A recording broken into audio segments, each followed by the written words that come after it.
Yeah, I hit the button. I did it. We are live. Hello. Greetings, salutations, whatever, explosion, exciting. Back at it again with another drawing stream, which hasn't happened for like ages. I'm going to rudely interrupt myself to check when the last one was. It was like ages ago. What was it? Hello? Can I click on the tab? I guess I'm not checking. YouTube's decided I'm not allowed to click on the live tab on my channel. So you will not know. Actually, hold on. I can go to the studio. We'll figure it out. We'll figure it out. Channel dashboard. Stream ended 75 days, 21 hours ago.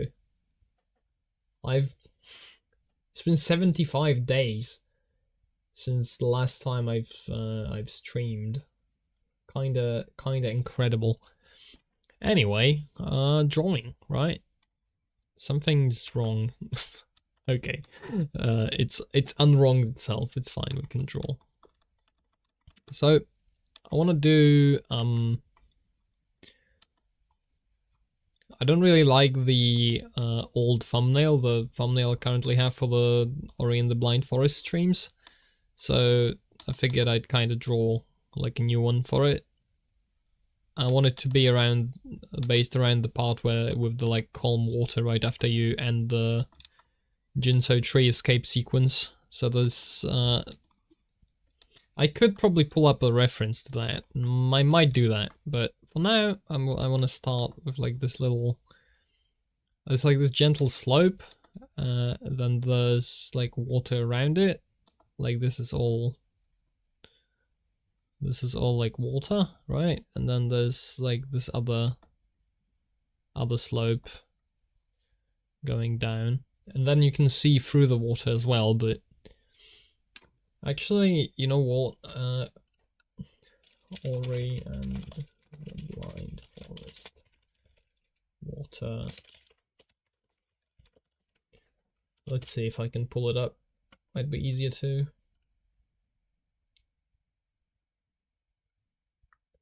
Water's cleared. Oh, there we go. Oh, it has a little log going down into the water. I don't think I'm gonna like stick very hard to how this actually is in the game, but it's nice to have it on standby in case I want to actually look and check it out.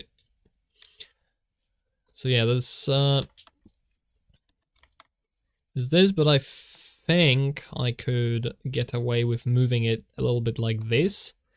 And then like the rule of thirds, you know, there's like thirds like this, kind of. So this is like the focal point of the image in terms of composition. And then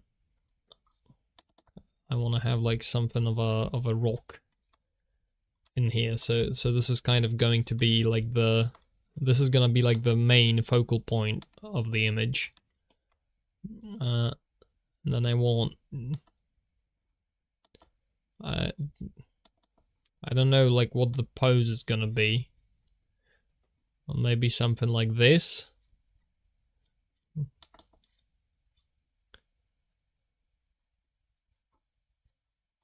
Something like this. You know, and then he's got these like little.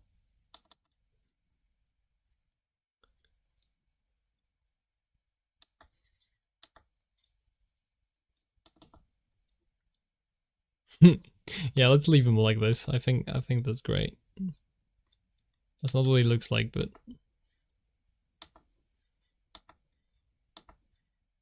this is actually like the shape that's in the game. When you see one of the animation frames is fairly distinct with that tail shape. This is a rough sketch, okay? We are going to iteratively improve on it. It's all right, fine.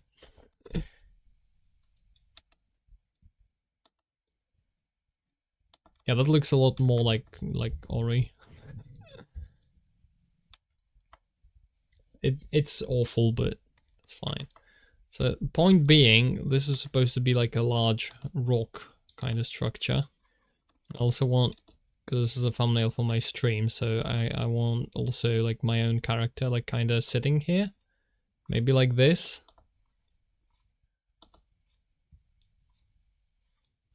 Maybe like sleeping. This is completely off scale though, if I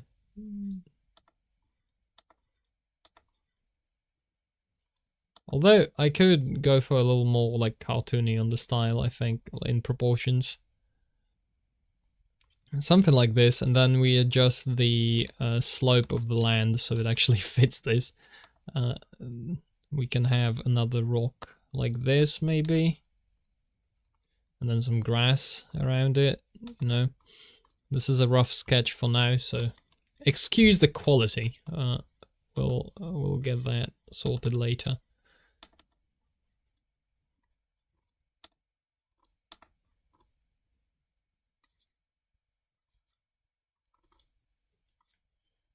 Yeah, something like this. Yep, like that, maybe.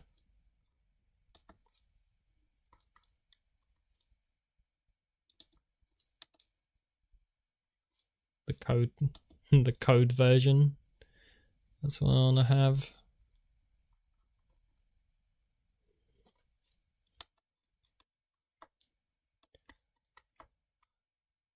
Yeah, something like this, you know.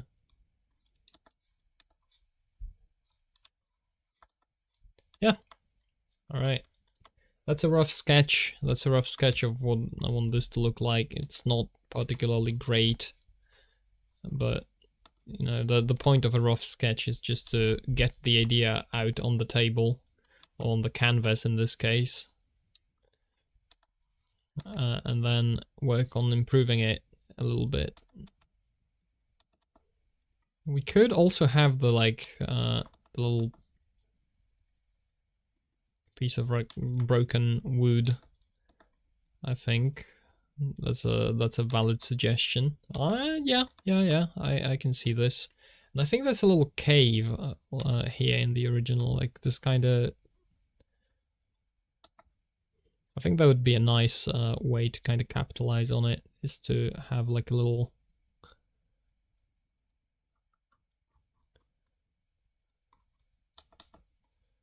Have this kind of, you know, close off with maybe more rocks in this.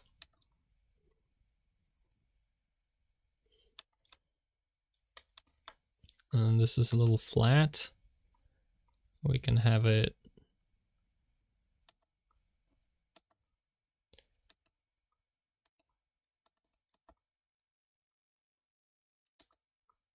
Yeah. And this is the log. Still, like the other end of the log is visible through the other side. You got it right. You understand what's going on here. Probably this direction, so it doesn't intrude too much. And maybe a little bunch of smaller rocks in this direction.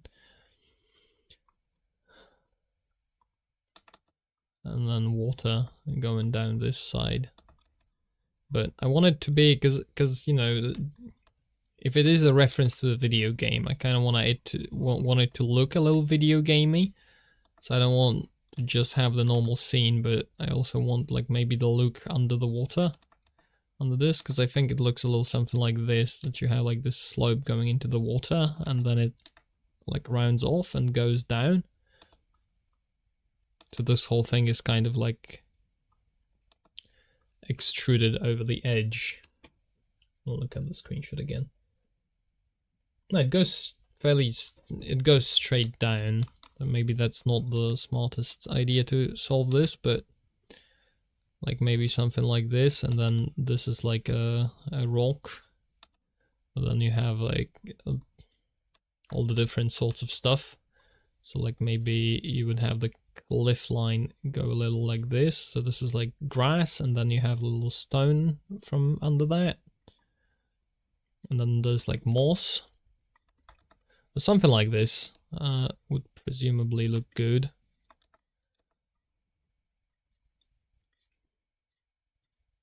can maybe have some like taller things growing. You know, like leaves maybe.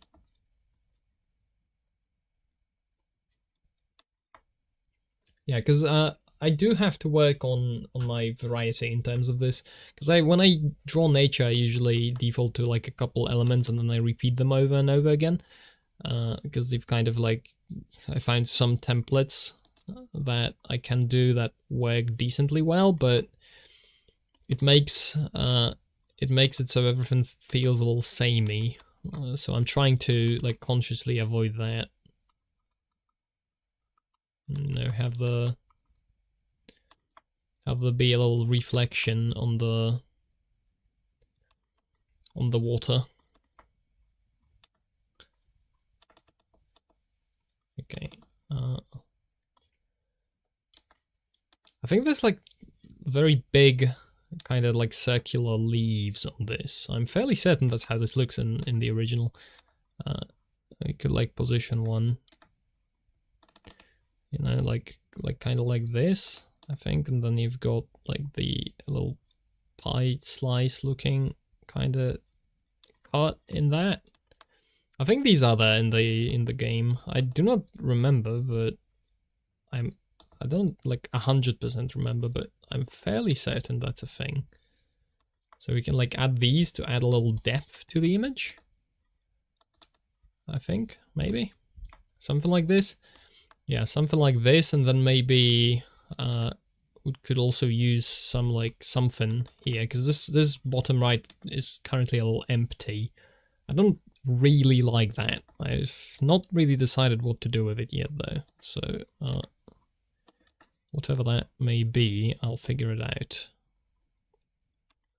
And what it could be, I could, because originally I was thinking of maybe like playing around with a second second edge of land around this, but I think if I have a second edge of land here, it makes the whole thing, it makes it seem much smaller than a full lake, so I'm kind of not convinced that that's the right idea to go for. Figure it out. Right, yeah, okay. Let me take a look at the reference. I'm gonna... Okay. Yeah, there's those leaves, except they are flat. So, yeah, they are flat on the surface of the ground. And then there's a bunch of... Okay, I see. So this is not bad. Presumably we want a little bit of like moss on this. So it's not just like, you know, flat land or just grass, but we want like stones and moss on the edge of the well, at this edge, whatever you call it. And then we want this to be flat mostly. And then want the second layer, presumably, more in the back, and then in the back we would have the kind of... Okay, I am going to take a look at the reference actually. Going to have some form of trees, and there's like a big mushroom here. There's like a... in the background here, I don't really know how, if this is gonna look very backgroundy because I'm using one... I can make this more transparent. That's gonna work. There's like a mushroom kind of like this. It's very thick, so I can draw it as like a cylinder. Perhaps something like this. No, it's very short, so this is inappropriate. It would be more like this, I think. And then I'm getting my shortcuts confused. You have something like this going around the mushroom, maybe? You can't really see it, it's just a silhouette of the mushroom, so that's the vague idea though. So that's kind of like where the background's gonna be, right? That's gonna be near the other end of this, or at least like something that cuts into the water to give it a little bit of shape. I think in the actual image I'm looking at, it's like secondary, and then the background is even further. So like this is a secondary kind of Is sure the correct... Sure is certainly not the correct term for this, but I don't really have the correct term, so... Apologies. Pardon. I'm, as per usual, paranoid of YouTube potentially not showing chat messages, which I should have avoided by pulling this up on my phone as well, which I will do just in case somebody decides to send a message in the chat. I'd like to see it. And YouTube, in its infinite wisdom, has come up with a great scheme of just not working, which is wonderful. Okay, can I see my own stream, please? I can. Great. Now, don't show me the actual stream. I'd just like the chat, and I'd like it on the mode where it actually shows the messages, and then full screen that. Fantastic. And then I'm just plugging the phone in so it doesn't run out of battery while I do this. Would be embarrassing. Okay, we have a backup chat. It's fine. Now I should be good. Alright, let's get back to it. So, there's the mushroom. It's kind of like secondary. Oh, there's water flowing down. That looks really good. Hold on. We are yoinking that idea for sure. Oh, okay, so the way this actually is in the original, it's not like this. It's more like this entire section has like a ground, like a vertical background to it. It's like a little cliff, I think. Maybe like let's say it looks a little something like this, and then there's water flowing down over the cliff, but between the foreground kind of like slope and the background, so there's like water flowing down here, which I think is gonna go first be interesting to draw and then look pretty good. Something like this. Yeah. And then we can have a little like bubble foam effect kind of from that in the background, which makes this, oh yeah, this looks a lot more interesting immediately. And then we can have this actually be like a little bit of a cave. And I've realized I'm once again doing this in 16:9, which I think doesn't really have to be this way. I'm gonna add a little letterbox, so I want to see more of the picture than I actually draw, but I'm gonna add a little... I'm gonna try for like the final resolution of 21:9, 21:9 I think ratio. If I do this, right, and log the ratio, and this creates like a rectangle. Doesn't really work, does it? Yeah, especially not if I cover my... especially if I cover my pre-existing layer with that. That's not great. Not great. 16:9 rectangle. How do I do that? 16:9. No, not 21:9. It's 2.33. Alright, so this is like the aspect ratio. Then I want to transform this layer so it's can I scale this? Scale. Width, 100%. Can I have this in pixels, please? I don't... Sorry to say, but I don't think I can express this in pixels, which is annoying. Why? Give me the pixels. I don't want 100%. I want the whole... Fine, we are doing it manually. Like this. Accurate with instant accurate. That's not... Okay, well... Anyway, now we stretch it over while holding shift to maintain the aspect ratio. And we just drag it over to the other edge, yes, edge, exactly, edge of the picture. And then we should have a 21:9 rectangle. So now we want to center that rectangle, which I don't know if I can do. Can I somehow, like...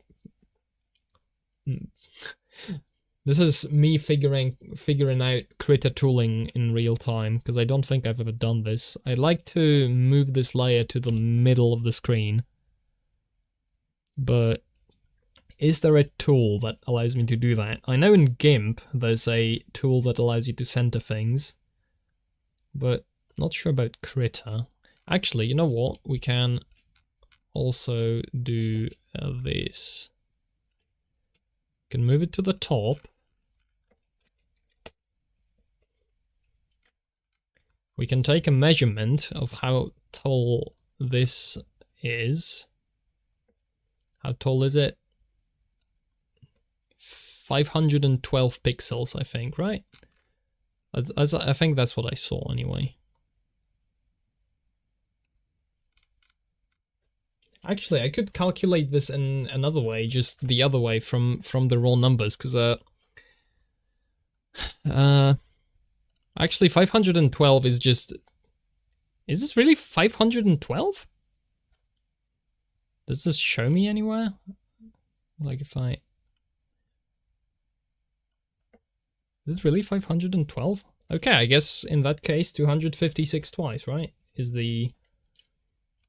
Yeah, 256 twice. So we want to move this layer, and we want to move it by 256 pixels down. Why 256? Now it should be centered. Goofy way to do it, I know, but fine. Now what we do is we disable that, we add a new layer, we fill it with black, but sampling the entire merging of all layers. And now we have the letterbox. Aha! I figured it out. Guys, it's happening. We've got the letterbox for 20:9 aspect ratio. So just for me to make sure that I know what is going to be visible in the picture. In the final picture, anyway.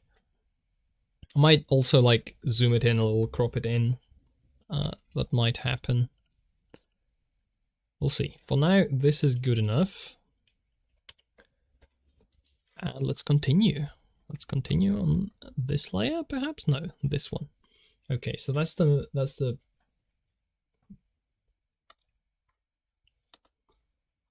So, okay.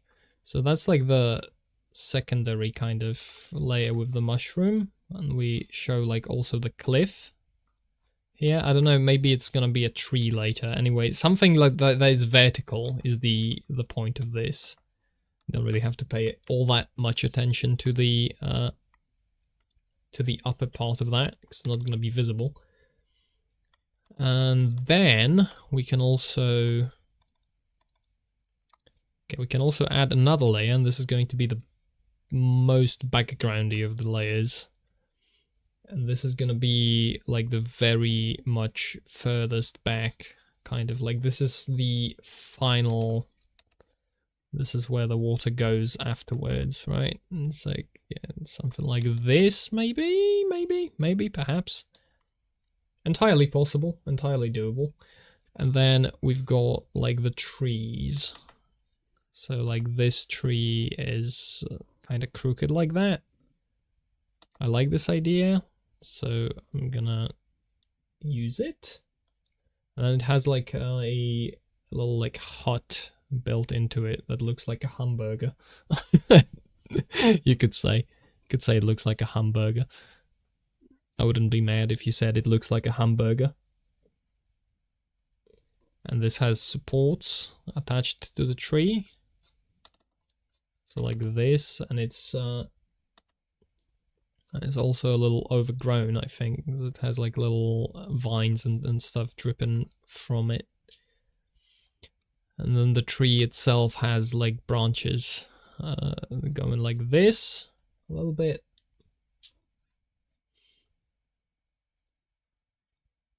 I like these being fairly minimal. It's something I've noticed, because I've been wondering about, it's like, how do I make trees that look realistic? As in, it's like every time I look at a tree, it looks like every time I look at a tree that I drew, I'm looking at it and thinking, it's like, well, hold on, does this really look like a real tree? because it's like it's weird looking. And then I've started paying closer attention to actual real trees, and it turns out they are actually weird looking. Like, it's fairly normal for a tree to look fairly weird. So I've stopped fretting about it. Nice. Maybe have like more lanky kind of additional decorative like branches and stuff over here. This one actually kind of grows down. We don't really see the roots of it. So maybe like this. The problem with this perspective is I kind of have it set up like this. It's like the camera is looking down at the scene, which is a little not sure how to feel about it. It's like a fairly natural angle to think of the scene about, but I think the background is going to cause problems when it's with a setup like this, because I want to make sure there's depth to the image. And getting the perspective wrong is like a fairly easy way to make the image lose a lot of the good, like lose a lot of feel. Because if the perspective's wrong, then the eye like immediately sees it as like it breaks your immersion on a certain level, and I'm fairly certain this happens regardless of if you're actually aware of why the immersion is broken. What is that actually? Let me open that new tab and zoom in. What is that? Those are like more huts on sticks. Oh, there's more. Oh, and one of them has fallen into the water as well. Maybe I'll use that idea because there's like a little circle, like a kind of like a beehive looking thing with like a little entrance, and it's supported by like these little things, and then it's connected with little lines. And it's connected to the second one, and the second one is kind of like this. You know what? That's not bad, because it's it makes for a more interesting kind of background than if it was just static and the same like nature thing. So I think I'm gonna do that. And then one is laying in the water like this, has a little sort of wood sticking out of it. Probably want this to be. This is a lot closer in the original image than I drew it, but I think this is gonna be fine. And we have a little bits of wood. It's gonna overlap and mesh badly, so I'm gonna angle it the other way from where it actually is in the original. And you have like these little pieces. Right, and the idea is that these are actually like submerged in water. And then you have like the background. This should be actually the first layer, second layer, third layer, and the fourth layer is going to be on the very back. And that is effectively just like that is just like very thick, non-focused things, like very, very big trees, I think is what is there in the original image. Yeah, it's like very, very thick trees, making up for making the background more interesting by doing that. And then there's like little bits of connective tissue between these.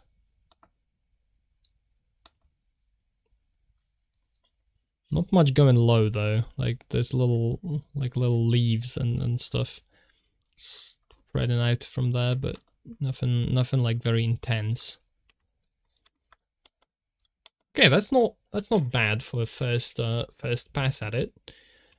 Let's throw this into a new group. Oh yeah, that's the block.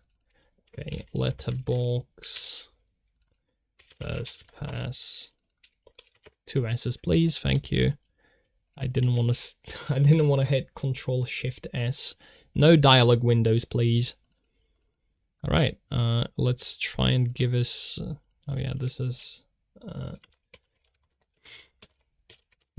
negative letterbox. Can I have this be a mask? I wonder. Convert to transparency mask. What does the mask affect then? Does it affect the entire image if I do it like this? No, it affects the layer below, like above it.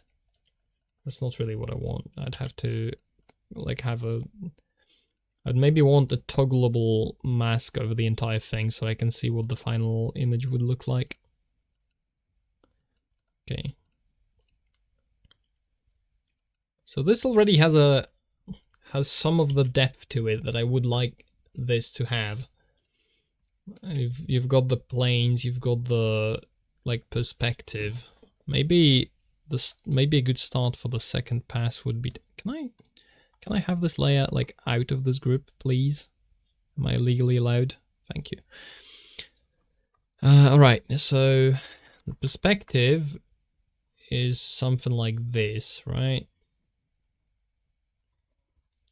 This is rough, but like the vanishing point, this is a 1-point perspective. Simple. So then the horizon line goes a little something like this. It's not perfectly horizontal, but you know, this is just a helper. We'll be fine with it.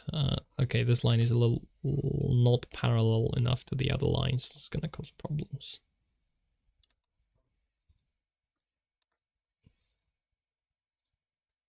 Not too shabby, not too shabby. Okay. Is that the perspective, actually? Or should it be shifted down by like this much? Wouldn't shifting it down involve flattening it though? It would. You'd wanna, if you wanna shift the perspective, I need to like flatten it, the diagonal lines.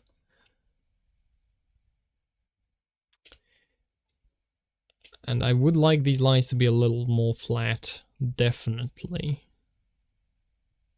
Yeah, something like this I think is more appropriate. But then the back layers...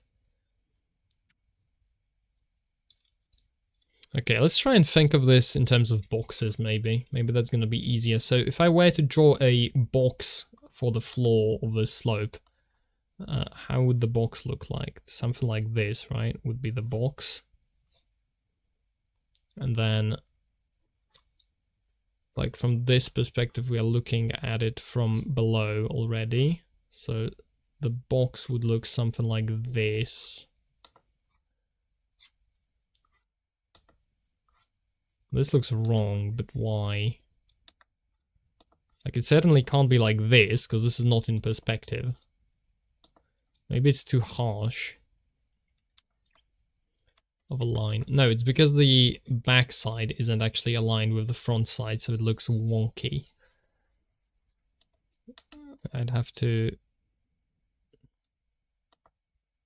do it something like this. And then we have the front and we have the back. And this is actually a harsher angle because it's further from the camera. And then this goes vertically and this goes vertically. Maybe something like this. Right, give me a hot second. And by hot second I mean very short time. Literally very short. Just gonna throw a link to the stream into one more place.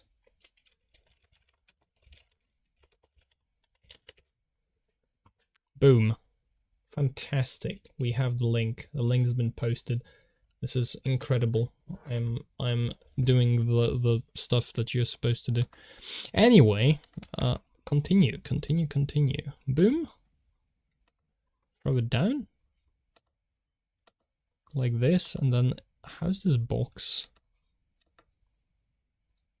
What's wrong with this box?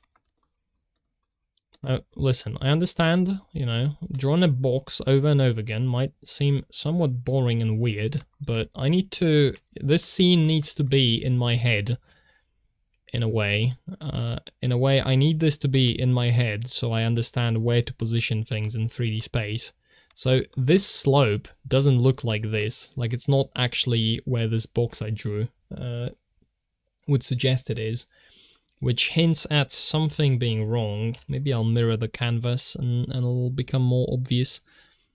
So this slope goes like this is the top of the slope, kind of going like this.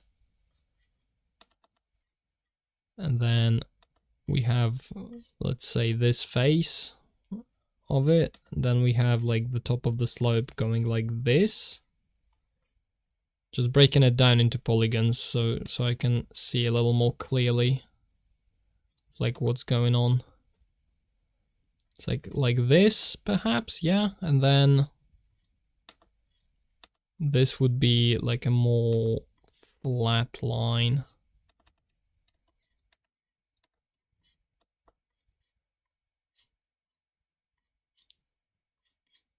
Something like this. I think this looks decent. Then we add to it the part where it slopes under the water. So want to probably extend it. So like this is going to be a little cliff down here in the bottom, at the bottom. But over on this direction, I'd like it to be less of a cliff and more of a like gently sloped surface into the water. So let me make something like this out of it.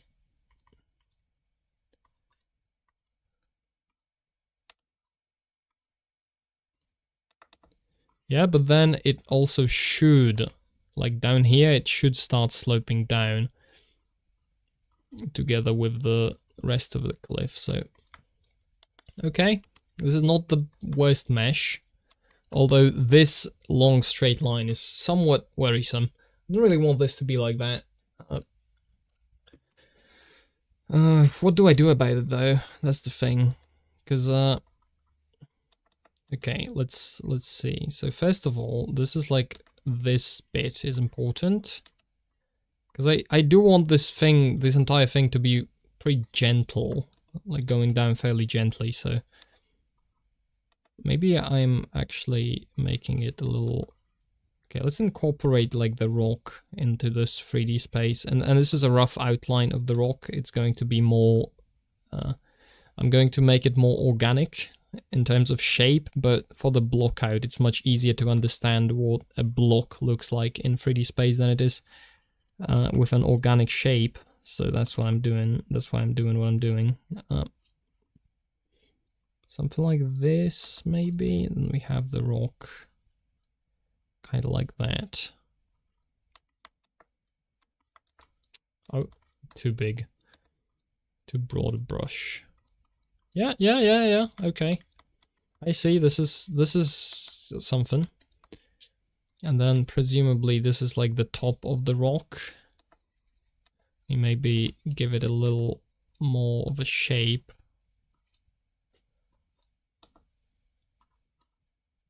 Yeah, like that. And then it's yeah, okay. This is harsh. This is this angle is very harsh. I know I just said I'm not gonna make it organic yet, but I'm kind of gonna make it organic. You know, it kind of needs to have some allowance for the shape it is going to become later. So something like this, something like this, something like this. Decent. And then you have these waterfalls, but in front of the waterfalls there needs to be, let's say this. This is going to be what this log is going to be positioned on.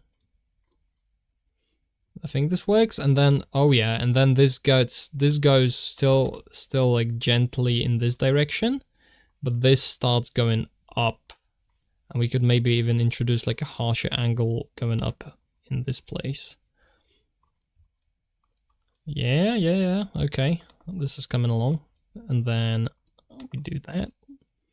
This and the other. Harsh, too harsh.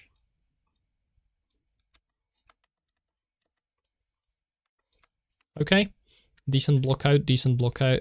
And you wanna have like the key lines a little.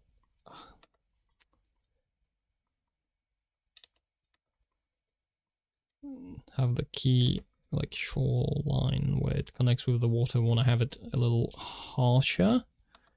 Also the rock. I'll make sure that's thicker than the rest.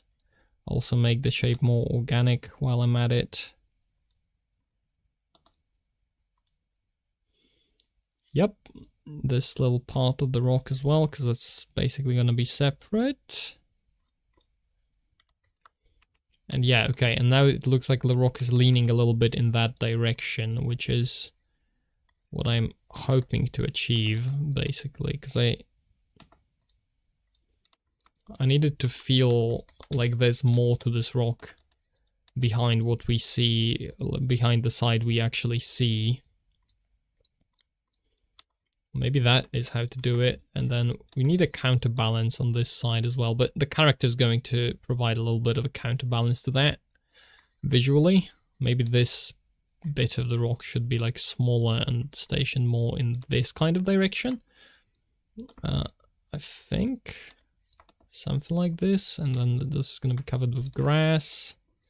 We can have a little like little smaller rocks. Maybe.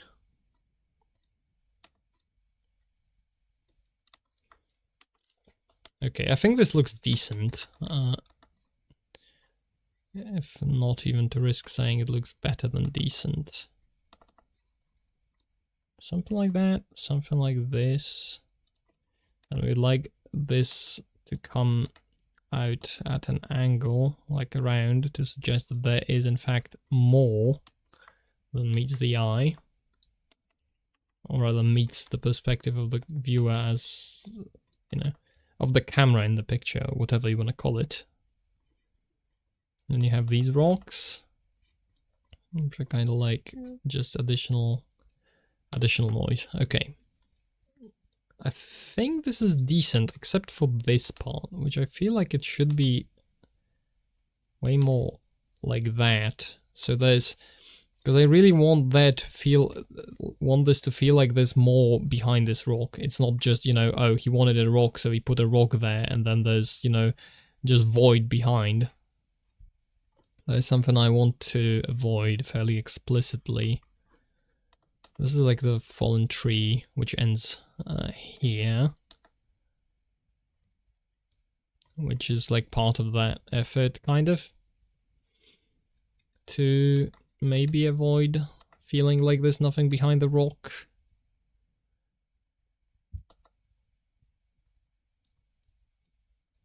Ooh, we could do this. So the rock goes down, let's say. Connects like to there, and then there's more of the tree is visible. Maybe. Not fully convinced this is gonna work, but you know what? We continue.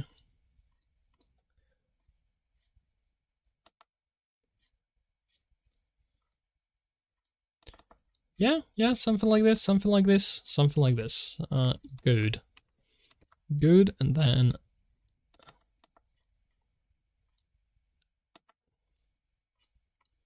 add this. And then add this going into like a kind of cave that we are stationed. Like this side of the picture is stationed in the cave, so I want to suggest and hint at the cave being there.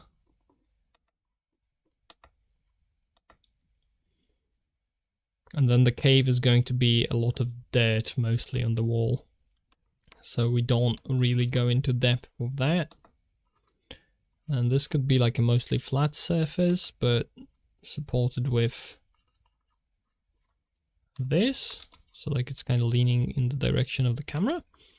That's decent. And then, okay, this is not bad. This is not entirely bad, although yeah, you see how this feels empty on that from that direction. I'm thinking we should be doing more to remedy that.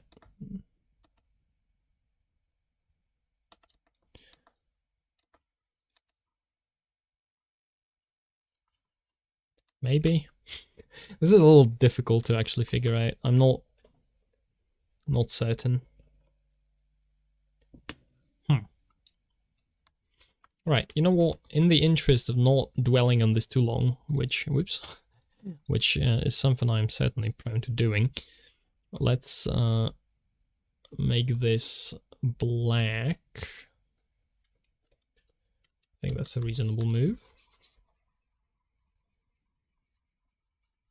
There we go. We just turn it to black because the red is a little obnoxious. Then we make that transparent. We can hide this layer temporarily. Yeah, okay. Make that transparent, add a new layer, and let's do the waterfalls, I suppose. So in that case, I can't really turn that layer off yet. Okay, hold on. I've gotten a little warm in here. I'll remove one layer of insulation and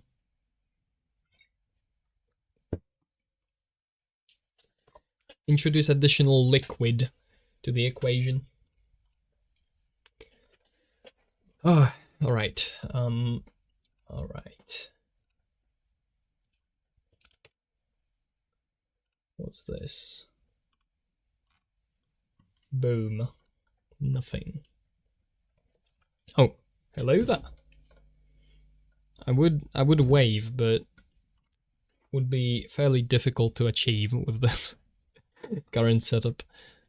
So hello there must suffice for now. Let's see. So we're going. Oh, that's way too thick. Well, this is gonna be like a waterfall. I got water falling down from above, probably some like on the sides to make it the shape a little dynamic. Then you have the other one as well, which is angled slightly like it's leaning against the cliff currently, which is not great. I'd much rather have it face way more straight down. Although that's just there's a little momentum to the water as well, so maybe there's a point to it. Perhaps, you know. All right, look at that. This line is too far. But yeah, okay. These are the two waterfalls. Presumably, there's some reason why they are split. So there's going to have to be some kind of elevated surface up there in the middle. But because it's outside of the letterbox, we don't have to worry too much about what that is going to look like exactly. Which is fine. Which is in fact more than fine. It's great. Okay, we can hide that. Actually, no, I still want the cliff, but the cliff is going to be part of the next layer. So this is kind of like the cliff, so it shows a little bit of that, what is behind the cliff, behind the waterfall as well, which should add to the depth of the image. I think that's going to be good. Although it seems like I had this to also be like a background, so maybe that is a mistaken idea. This is like just part of the cliff that suggests that there's more to the cliff, and then we have the second part up here that kind of finishes it.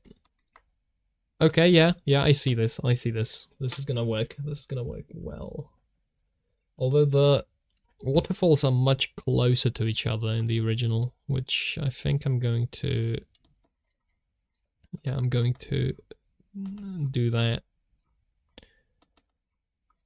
to introduce, like, there's going to be a little break in the middle, I think, for showing more of the form of the cliff, and then we do that. Hi, what size is my canvas? This is a 4K, like the entire canvas is 4K, and then the non-letterboxed part is whatever a 21:9 version of a 4K canvas would be. I don't know if I can I somehow like see the size of this layer? Dimensions, 3840 by 1648 is the size of the thing in the middle. And there's not really any reason for that. I can't even like preview the entire image because my monitor is a regular 1080p monitor. So basically anything I draw in 4K resolution I can't actually see, which is kind of funny. But well, you do what you do. Something like this. Good. We can then use, I think, this same layer. Yeah, sure. Let's add the mushroom, like this mushroom. Let's add... What just happened? Okay. Sounds very difficult. Well, not really. If you mean they're not seeing the entire canvas while I draw, it's like you can kind of see what my process is. I zoom in a lot and I work on a part of an image, and then I like zoom back out to see the whole thing. It doesn't really impede much. It's just, you know, in case well, first of all, I draw with an aliased brush, so a higher resolution being scaled down to a lower resolution, you don't see the pixels. It naturally like smoothens out the image. And then if I ever want to actually use it in something, I can also crop it then. So if I want a part of it and like display it as, I don't know, put it as my desktop background, I can actually do it when it's 4K. If it wasn't 4K, I would see like it would be pixelated. It would lose quality because I'd have to scale it up in order to fit my screen. Yeah, the setup works.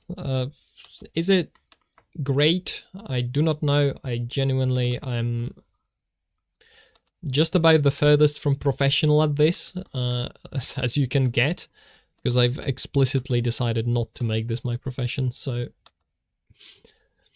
you know, it just I just do whatever I feel like, effectively.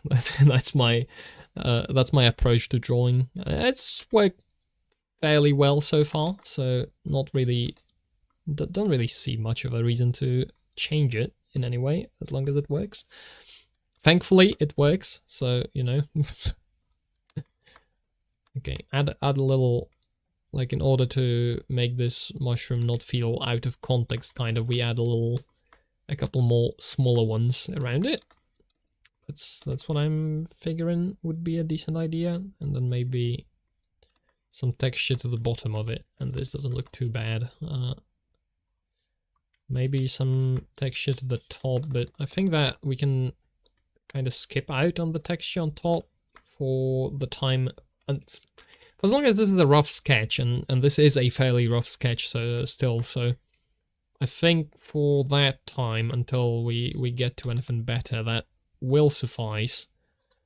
Maybe have a little bit of hanging greenery from the top here. I'm thinking something like that. It would be fitting, right? Because if there's a lot of water because of the waterfalls, then there's surely makes sense that plants would like to grow where there's a lot of moisture. And then also here you would have like little moss, probably moss clusters, but that is going to be more about the color stage than the sketch stage, so keep that idea in mind. It'll come. It is a surprise tool that will help us later, maybe, if I don't forget about it. Which is always a possibility.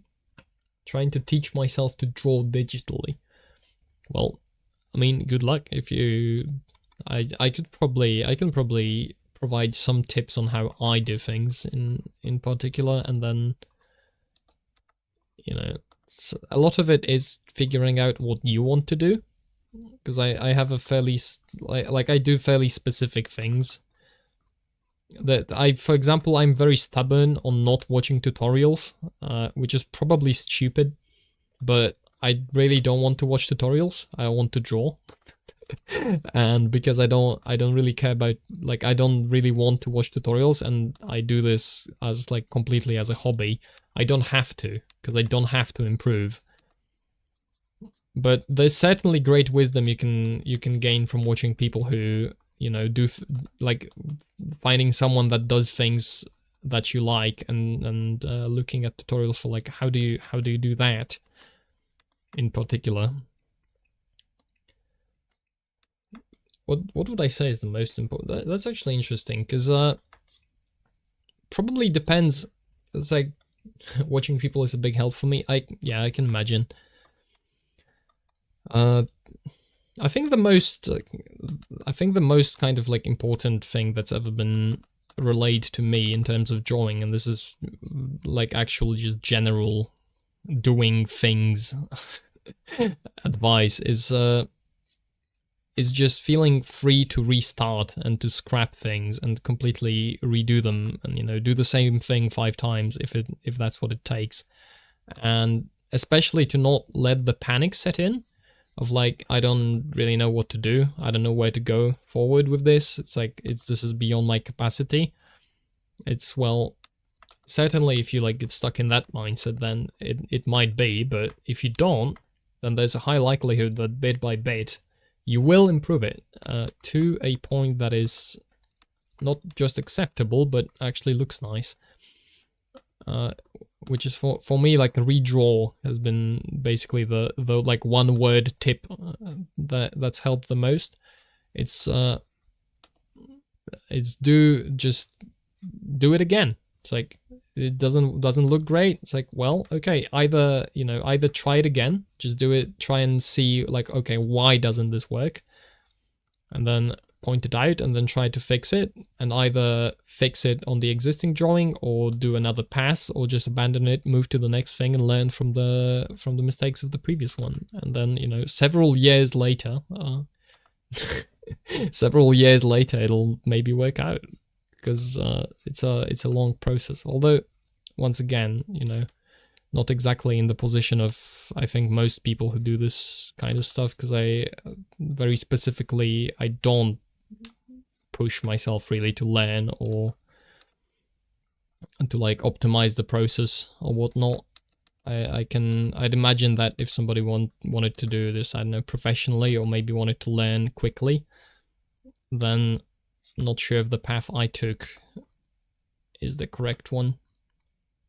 I also come at it from a somewhat unique perspective. Well, unique, not necessarily unique, but I'm primarily I'm a software developer. Like, you could say software engineer, I guess.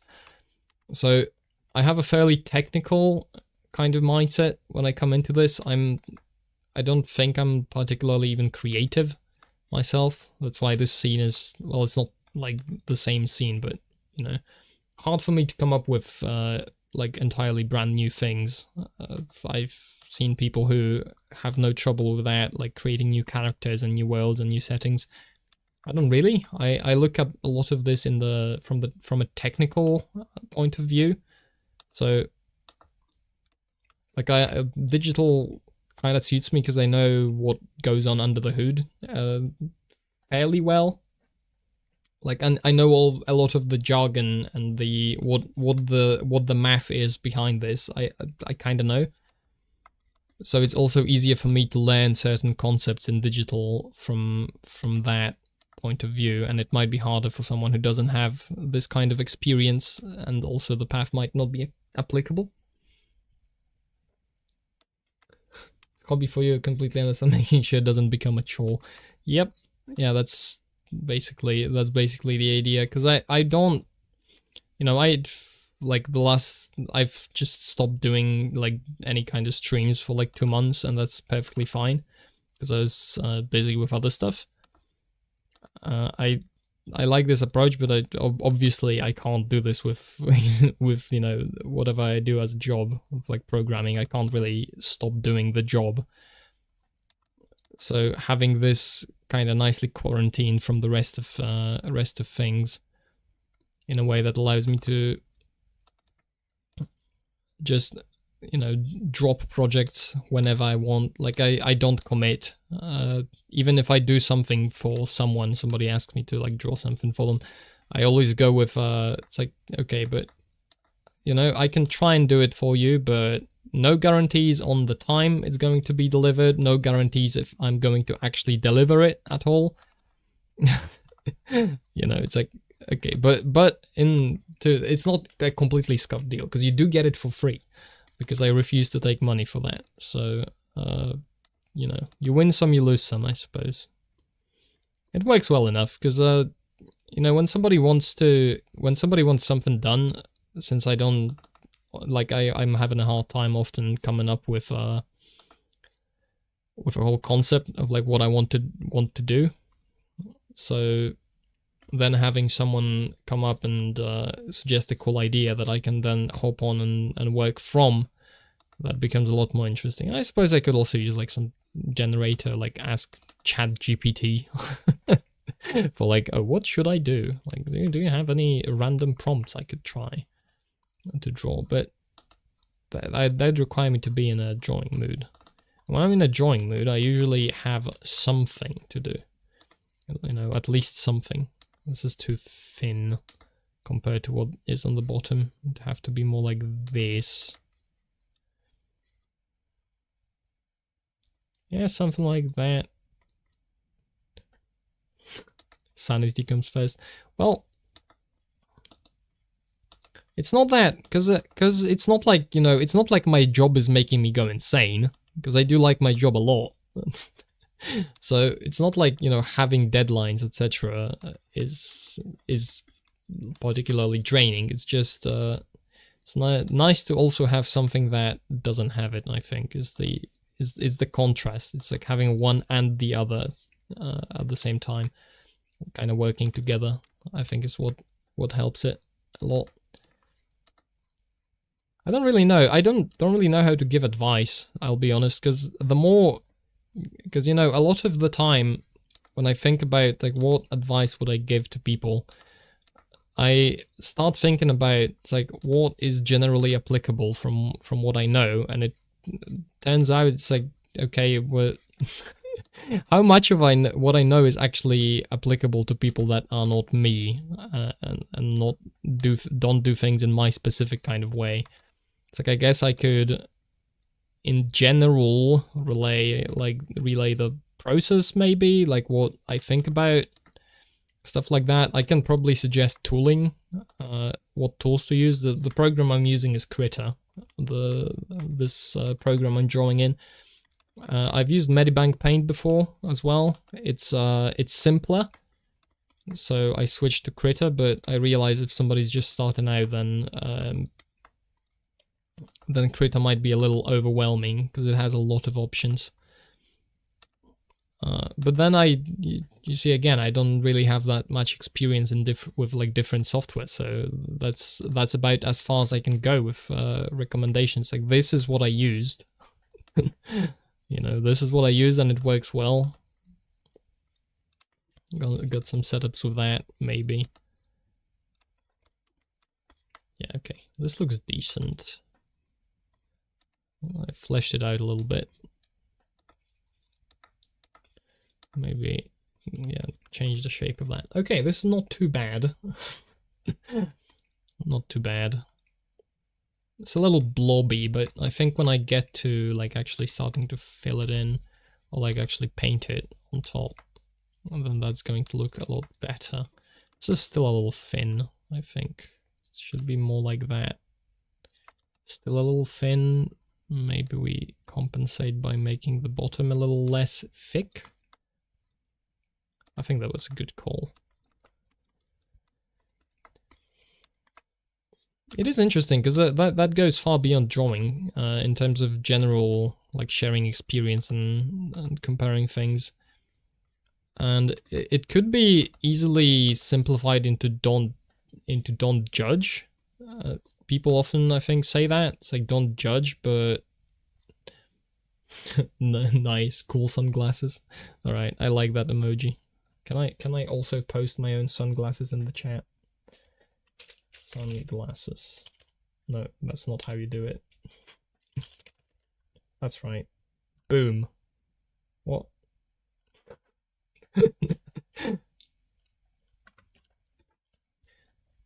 I think people often simplify it into don't judge because everybody has a different life, but it's not exactly don't judge, because there's a lot of things you can and probably should judge.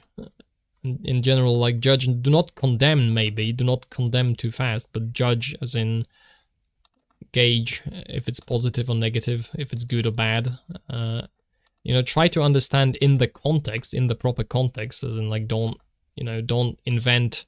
It's like, okay, if the context was different and everything was perfect, then this would be perfect, but it's not, right? Like, the context isn't. But yeah, but in general, like, what I'm thinking about is how much of the experience like each of us has is actually transferable in terms of because, you know, being able to relate on a sort of surface level, when you like start out, you can probably relate to certain people. But for example, like if somebody this might strike some viewers as harsh, but if somebody is talking about how they have a, you know, gigantic problem with getting out of bed in the morning, right? Then I can't really relate. I've had that problem like ages ago, but I've solved it, right? And in terms of it's like, how much can I relate? What does it mean to relate? Can I relate? Like, can I feel the same way as the other person? Well, I don't know, and that's not just in this example, it's in general, because how do you actually know? How do you know what the other person actually feels? You can't really, because it's, you know, inside of their head. So you won't be able to you won't be able to kind of gauge that, right? You kind of have maybe expressions of the feeling, and you can maybe gauge by the expression. It's like if somebody expresses a very similar thing to how you feel, then you are fairly certain you can relate, because the words describe the feeling so well, I suppose. But is relate just emotional? Is it just, you know, how you like, oh, I feel how you feel? Or is relate as in I can understand your situation, and I you know, I understand your situation because I've been in that situation? That's like a different. And also, do you actually have to relate to someone to help / give advice, right? Because maybe I don't understand why you have the problem you have, but but maybe I can help with it, right? Maybe I don't feel, you know, I don't really know what it feels like to have the problem of like getting out of bed in the morning. I don't really know what that feels like anymore. But maybe I can help you with that regardless, right? I don't even remember how I started this tangent, but these are the kinds of things I think about. Perhaps too much. It's entirely possible for that to be too much, but you know what? Regret the elevator R. No. If somebody is willing to translate that into English so I can understand, because I presumably have already forgotten the context, or maybe this is not this is not out of context, it's just the message is like that. I do not know. Would I regret the elevator though? Perhaps. If I put like a modern elevator in the middle of this picture, then presumably I'd regret the elevator, because it would not fit with the rest of it. But what does it mean? I do not know. Okay, like a little piece of plank sticking out the other side, I think, maybe. Yeah, and then we have like the background legs for this, so you would have like another layer. This has to be supported from both sides, not just the front. And then you complicate it a little, like add some clutter by giving it more support. And now this shape looks like the support looks decent, but the thing on top looks horrendous. So it's like this weird shapeless blob. I'm not really happy with the shapeless blob. Ooh, you know what? We could have a little platform. Maybe. Like, I'm overcomplicating this for the stage of sketch this is on, but maybe something like this, right? And then we could have it go around like this. Rough sketch, rough sketch alert.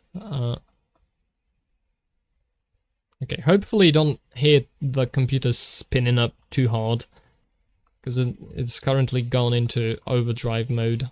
It's fairly loud. Hope that isn't too disruptive to the audio quality. I do have fairly aggressive audio filtering on this, so maybe it wouldn't be too much of a problem, but can never be sure. Maybe this should just be a small balcony, actually.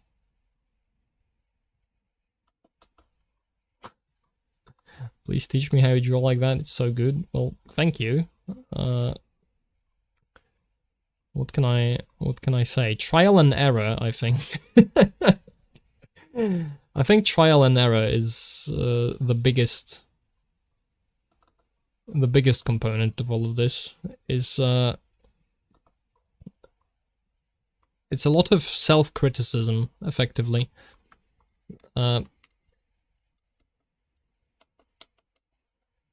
It's like if you, and you know, without trying to overhype myself, but the idea would be that whenever you draw something, I'm on the end of the spectrum of people that are prone to perfectionism more than laziness. Like I'm the workaholic type more than the lazy type. So it's hard for me to not improve certain things. And then when it's like over a long time, it kind of stacks, because you start. So like the first thing I think you wanna start with, in terms of if you wanna be better at drawing, I think is the eye you have. You wanna train your eye, and by that I mean you wanna make sure that you see, you see not just the impression, the people, because when you create a drawing, the people who will look at it will get a certain impression from it, right? So if you look at the entire frame, if you look at the entire frame, like this has a certain feeling to it, or like a certain impression it leaves in people. And it's going to be different person by person, but it's going to be that's kind of like the finished product, in a way, is delivering that impression. But then in order to deliver that impression, you actually have to put stuff on the canvas in places, in proper places, so that so that when people look at it, it forms the impression. But when you look at the picture, what you want to learn to see is what the component on the canvas is, and not what the impression you get from it is. Or maybe you want to see both, because normally you see the impression, but you want to be able to also see what the actual thing behind the impression is. So an interesting exercise for this, a very simple one, is try and take a look. You're probably in a room, right? And there's probably some light source in the room, and the light source illuminates something. So now, let's say you have a yellow lamp, like a lamp with warm light, and it shines on a white wall, right? So if you now look at the wall, the wall is white, right? So like the impression you get, it's like the wall is white. Also it's lit with warm light. But then if you think about, it's like, okay, how would I portray this wall on the canvas? Then the way I do it is I kind of look at the color picker, and it's like, okay, how would I look at the wall behind my monitor, and it's like, how would I pick the color that has, right? How would I pick that color to represent it on the canvas? So it's not just, the impression of looking at the wall, but how could I actually capture that and bring it into a drawing, effectively? So that's what I mean by training your eye, is to be able to kind of look at something, look at a finished product, a finished drawing, and you want to identify what parts are in there. And it's not all at once. You're not gonna like suddenly become a perfect genius master at all of that, but you want to train your brain to think in that way, to think like beyond the surface, because you can then apply it to what you do. So you often when people just start out, they get kind of frustrated, and it's like, why does everything I do look so bad? And then you want to take that question seriously, because it's a very good question. You wanna take that seriously, and you wanna find out, it's like, okay, what is it about this that actually makes it look bad, right? Why am I not happy with this? What is it about it that makes it look wrong, right? You wanna learn to spell it out. You wanna learn to talk about it, because when you learn to talk about it, you learn to you put the proper concepts in there, and then you will start noticing it. And an unfortunate part of that is it's going to outpace the pace at which it's going to outpace your learning to draw, most likely. So you are going to be seeing mistakes in your own work way before you learn how to correct them. But then the plus is that, once you've actually identified, it's like, okay, mirroring the canvas is a good example, because it gives you like a fresh look at what you've already had.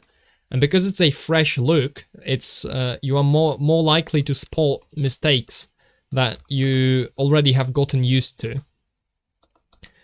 Right? So you wanna make sure you see the mistakes, and then you wanna make sure to think, it's like, how do I solve this? And you can do it by retrying over and over until something works, and that is a valid method, but usually for learning, you wanna it works better when you are able to actually identify what the problem was and kind of consciously spell it out, because when you do that, you train your subconscious to do it for you in a way, and you can explain it, and then you can spot it in, for example, different works, and you actually know what to pay attention to, right? It's because it's and then from that also you get confidence, because you now understand better that it's like, okay, I did that, right? I spotted it. I understand why that looked wrong, and then I corrected it because I understood what was wrong and was able to fix it, as opposed to, it's like, well, I guess I got lucky, right? And when you get confident about doing things, then you do a lot more. You're able to do a lot more things intentionally. So you start. I intend to achieve, because and it never goes away, right? The idea that certain things you just draw and they just kind of happen, and it's not like, well, this looks great, but I don't know how I have no idea how I achieved that look. That is going to happen. It's like that it always happens. At some point, it's gonna happen. Can't really avoid it. But you're gonna have a lot of you can have a lot of satisfaction from, it's like, okay, I know exactly why this happened, right? Because I understood the process. I understood what I did wrong, what I did right. I corrected the mistakes. I like added good things to it, and now it came out great, and I'm satisfied with it because it now looks great, and I made it great, and I understood, and that creates a very satisfying loop to. That's a very satisfying way to do things, because you don't just learn. You are not just learning by doing and failing and then trying again until it works without really understanding why. You are more. There's more conscious effort and conscious understanding involved in the process. So you are kind of conscious that you are learning. You know that you are learning, and you can kind of adjust to that. I don't know if I'm making a whole load of sense with that talk. It's fairly abstract.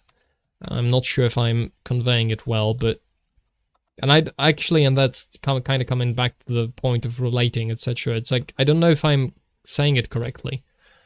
right? It's like, I don't know how applicable this is and how understandable it is to someone that isn't me. Because to me, because I do have the experience, it's what I'm talking about is fairly useful and applicable, but that's because I already know it. You know, I've already been there, I've done it, and I'm presenting like the end product of a certain process that took place in my head. But then for someone else who hasn't had that process happen, then how applicable is it when I say these, you know, say the result of the process? It's like, well, I don't know. Really, I suspect it's not super useful. So, you know, I don't want to present this as like, oh, I found the answer to life, or like the answer to learning, whatever. It's like, no, I found a way to teach myself it to a level that I find somewhat satisfactory, right? Not by any means mean that I've achieved like perfection. It's just, it's like, you know, just I can do things, right? I can think about something and I can draw it, and it's, even if it's not, you know, the most perfect thing of all time ever in the history of mankind. It's a lot of rambling. Should probably make myself tea. I can feel my throat starting to act up after all of that talking. It's been a while. Like it's been like 2 months since the last stream, so I haven't. You know, that is something nice about streaming, is I can just throw any thought out there and kind of let it be there. Because you wouldn't do this in conversation, because in a conversation you've got like the second, you've got like a whole second party to the conversation that also wants, you know, it's different, because you are not, like, I'm effectively talking to myself, but somebody can be listening to it, I suppose, either, you know, live or on recording. But then in a conversation, then you are talking to someone, so then you are not, for example, you're not the only one anymore that is responsible for where the conversation goes. You can't just steer it wherever you want. You can't really, you know, ramble on about the whole topic and have, like, dispense every thought you have on the topic onto the other person, because that's rude. So in a way, I appreciate these like opportunities that just streaming and just rambling has. It's like, you know, it doesn't necessarily have to be like top tier wisdom, and it doesn't have to be like extremely super smart in order to be worthwhile, I think. Because when I look at what streams I listen to, right, I don't, like, I listen to plenty of streams which I wouldn't call, you know, the pinnacle of wisdom, or, you know, the ultimate super fun entertainment value, action packed, whatever buzzword you wanna connect to that. Right? I listen to a lot of just normal things, like people talking and sharing their opinions, and for some reason I'm fairly hesitant to do that. Which is probably counter to what I've just rambled about, but it is what it is. Hard to express all of it, because a lot of this stuff I'm trying to talk about is just like random thoughts, right, from inside a head. And then you understand that in the head, these concepts are way better connected and way more like fleshed out, because they have all the necessary context and information. And if you want to actually convey it to another person and not simplify it too hard, it becomes very a complex issue, actually, to figure out. It's like, how do I convey all that information to someone who doesn't have it yet? The difficult process. That's what I'm saying. Alright, how's this going? Not bad for the background. I think I'm gonna stop myself from introducing more complexity to the background. Maybe. wanna add a little bit more to it, like this, like branch, maybe like another branch there, because I want the background to. I don't want this to be super detailed in the background. I want like the kind of like color choice and the kind of texture I give it to give it detail, as opposed to me explicitly drawing in more detail. I'd want the viewer to primarily look at the foreground and then, you know, their mind to kind of backfill the detail from what the foreground and what the background look like. That's the idea I'm going for.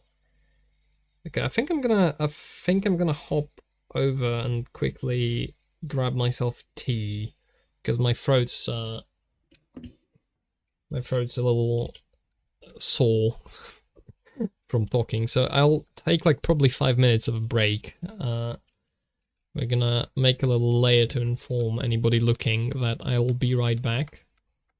BRB.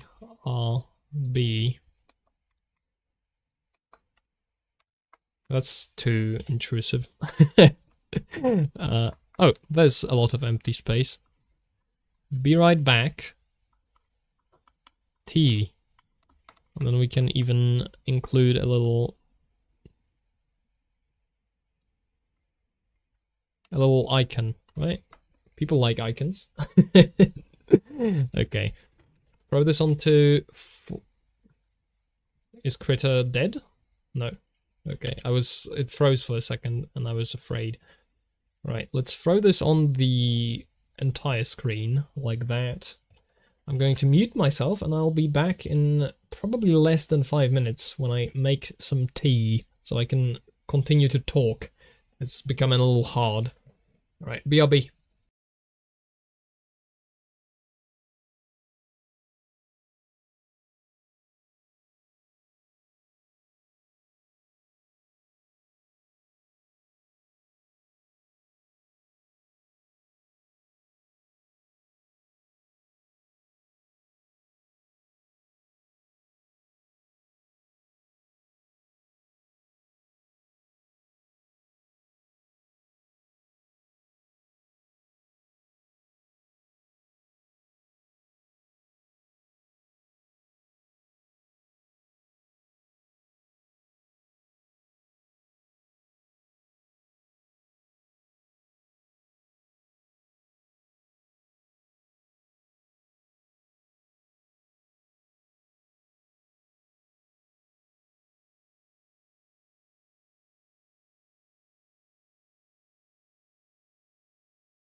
Okay, I don't think that was 5 minutes, but sorry for the jump scare. I'm back.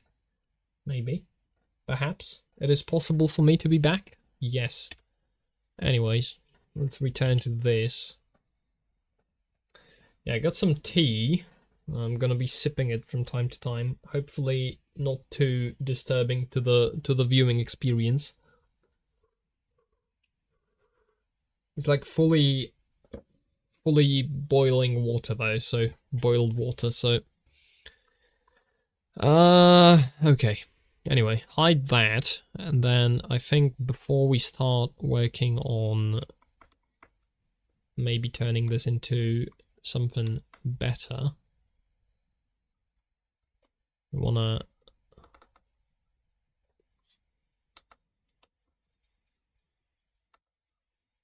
wanna bring these back, and I wanna do the characters some, like, add some detail to the characters. I want to do those two things. That's one. On the foreground layer. Maybe some flowers here? I don't... Are there flowers in the original? I'm gonna take a look. Not really on the water, no. It's not really flowers on the water. I guess kind of. There's like all sorts of different greenery. Hello? Hello? Hello? Welcome to a rambling nonsense while drawing things. Terribly exciting, I guarantee. Perhaps. Right, anyway. Very cool drawings, thank you. Appreciated. I'll make sure to overinflate my ego and explode from the consequences later down the line. Don't worry about it. Alright, let's give this a lot of transparency, but so I can see the original sketches of the characters. Let's try and improve the characters, and then we hopefully can get onto trying to paint this. So like this is my little guy. Thankfully I'm fairly familiar with the design, so that is not going to cause too many problems. Maybe. Never say never, I guess. Could happen. But like, yeah, we got that, and then like the knee, the leg going straight.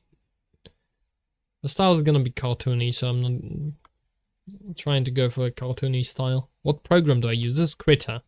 You can see, well, actually, maybe you can't see in the top left corner. There's like 7 pixels total, but it's Krita. It's free. It's completely free. So if you wanted to use this program, you can. It's you don't even have to pirate it. By which I mean, I would never encourage piracy, of course. But you know, because I don't encourage I don't encourage piracy, then I encourage using Krita. It's a pretty good program, can do a lot in terms of drawing. I am using like the bare minimum set of features from it though. Used Krita once, I really didn't think it could have so much potential. This is not, like, none of this is Krita, really. Like, I'm using the simplest brush you can imagine. Like, look, there's nothing to it. It just makes a pixel the color I want. There's like Krita has a lot of useful tools, and I'm not using any of them. I mean, I'm not using too many of them, let's say. Hello indeed. Salutations. Hold on, teabag needs to be taken out of the teacup. Ow! Damn it. Pardon. Technical issues, you could say. Teacups, very difficult device, advanced technologically. You can't really mess around with them too much. Very dangerous. Yeah, Krita's good. Crit is good. For what I do, I don't need any more, so... But I think you can... I've seen like when I, especially like way earlier, I can't pronounce this word in English, sorry. Way before, that's right, way before when I was learning drawing, I've seen people do like incredible stuff with just MS Paint. And I figured, okay, then surely, you know, surely this is just about the skill level. Like the tool doesn't actually matter all that much. I suppose if you want a specific look, like a specific kind of brush, stuff like that, the technology matters a lot more. But for what I do, which is fairly simple, just, you know, place pixel on canvas in the color I desire, then Krita is entirely sufficient. Now, anatomy. How does that work?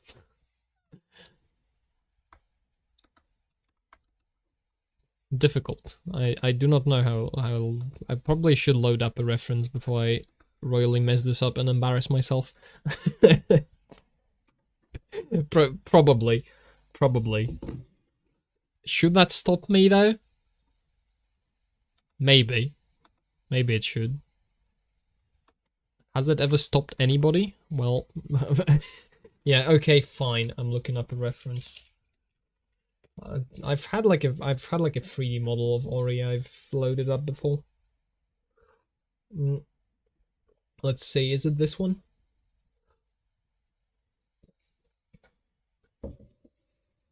Yeah, okay, just pause it, please. I don't want the animation, I just want to see the anatomy. Okay, I'm going way the hell wrong with this. We're gonna restart and pretend that never happened. Nothing, you saw nothing. So something like this. So like the thigh is longer, then this segment is shorter. Then you have like this segment. It's something like this. I don't even know the proper names, but that's kind of how he looks, what he looks like. Then you have maybe the second leg.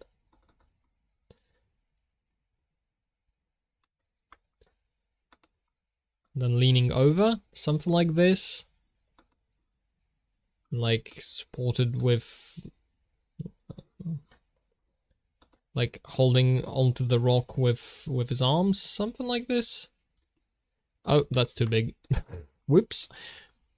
I've turned on the setting in Krita that allows you to have a separate size for the eraser from the normal drawing brush, so it sometimes comes in handy, and sometimes I accidentally destroy the entire thing by erasing it in accident.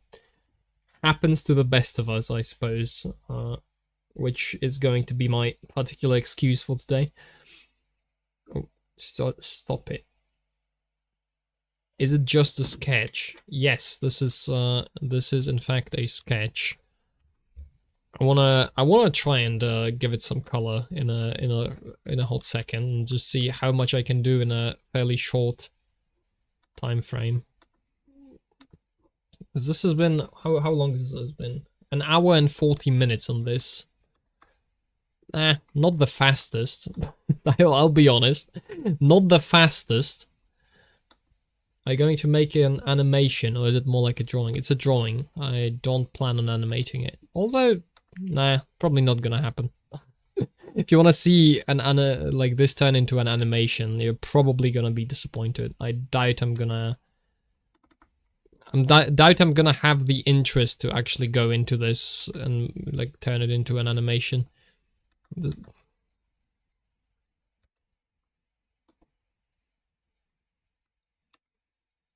Okay, that's not too bad for the skull shape, I guess. I don't know if he has a skull, but whatever.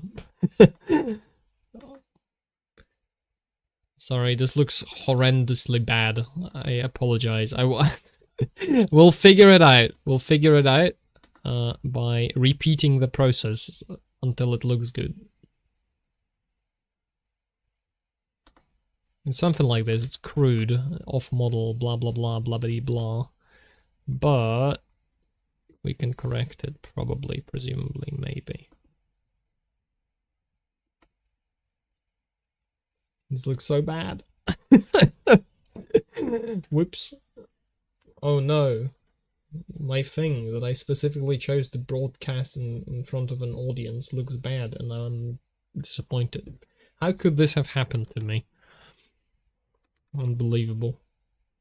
Okay, let's start maybe by figuring the size of the head. Is that right? Maybe.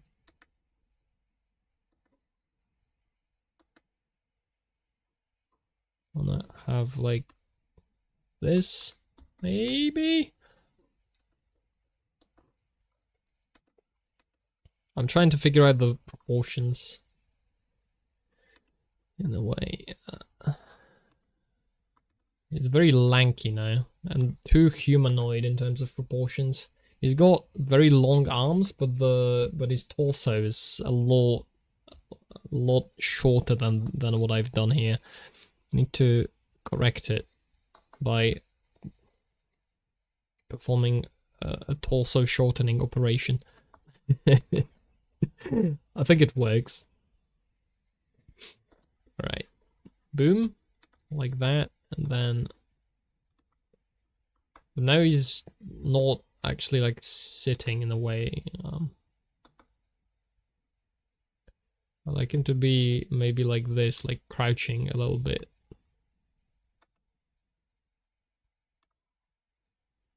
Wait, this is going somewhere. Maybe. Maybe it's going somewhere. The head is like weird, but the body is not too bad? Question mark, exclamation point. Maybe.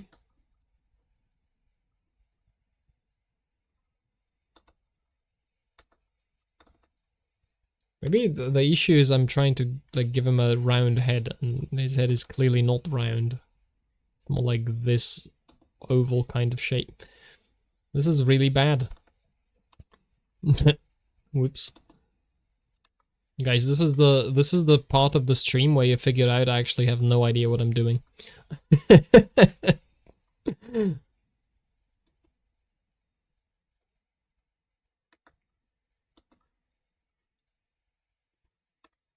I know this looks horrible.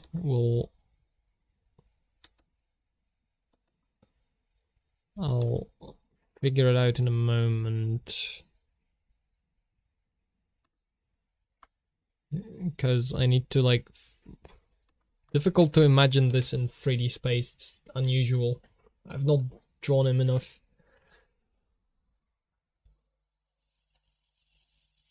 Is it a forest? Yeah, it's from... funny you say that. It's from...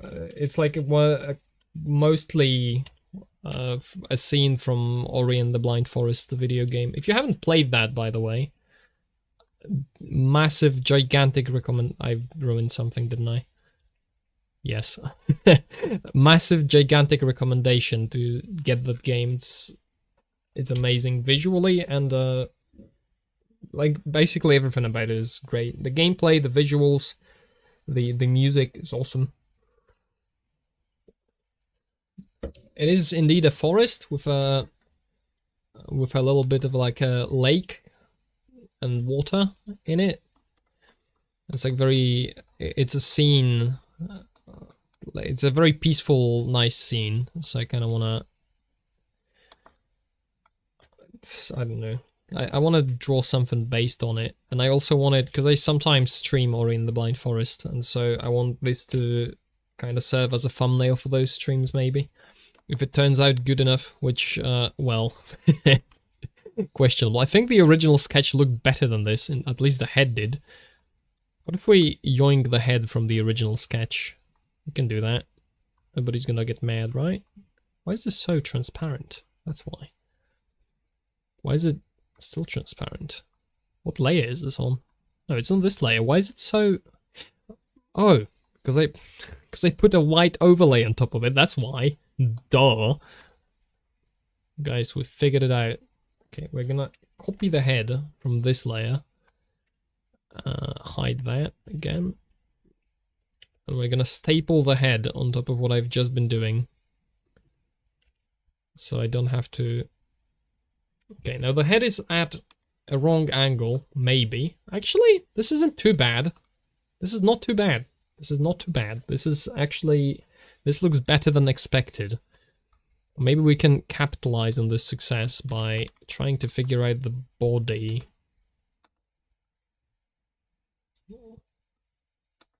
This has got like very big, small arms and big forearms is kind of the shapes, right? The shape.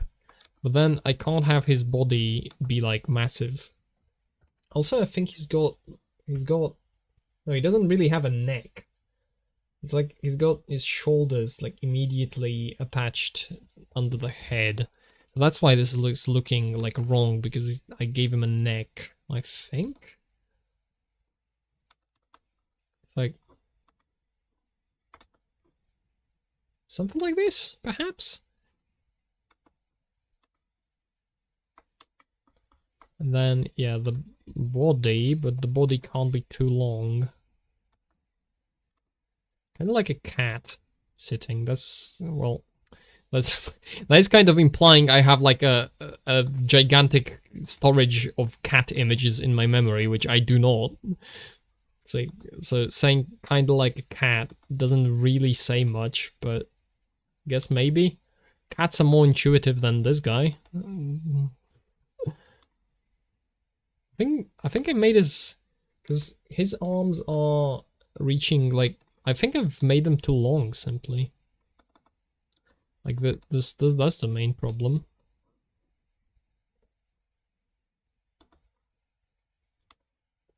Yeah, that's probably better. And then this, just made him too big.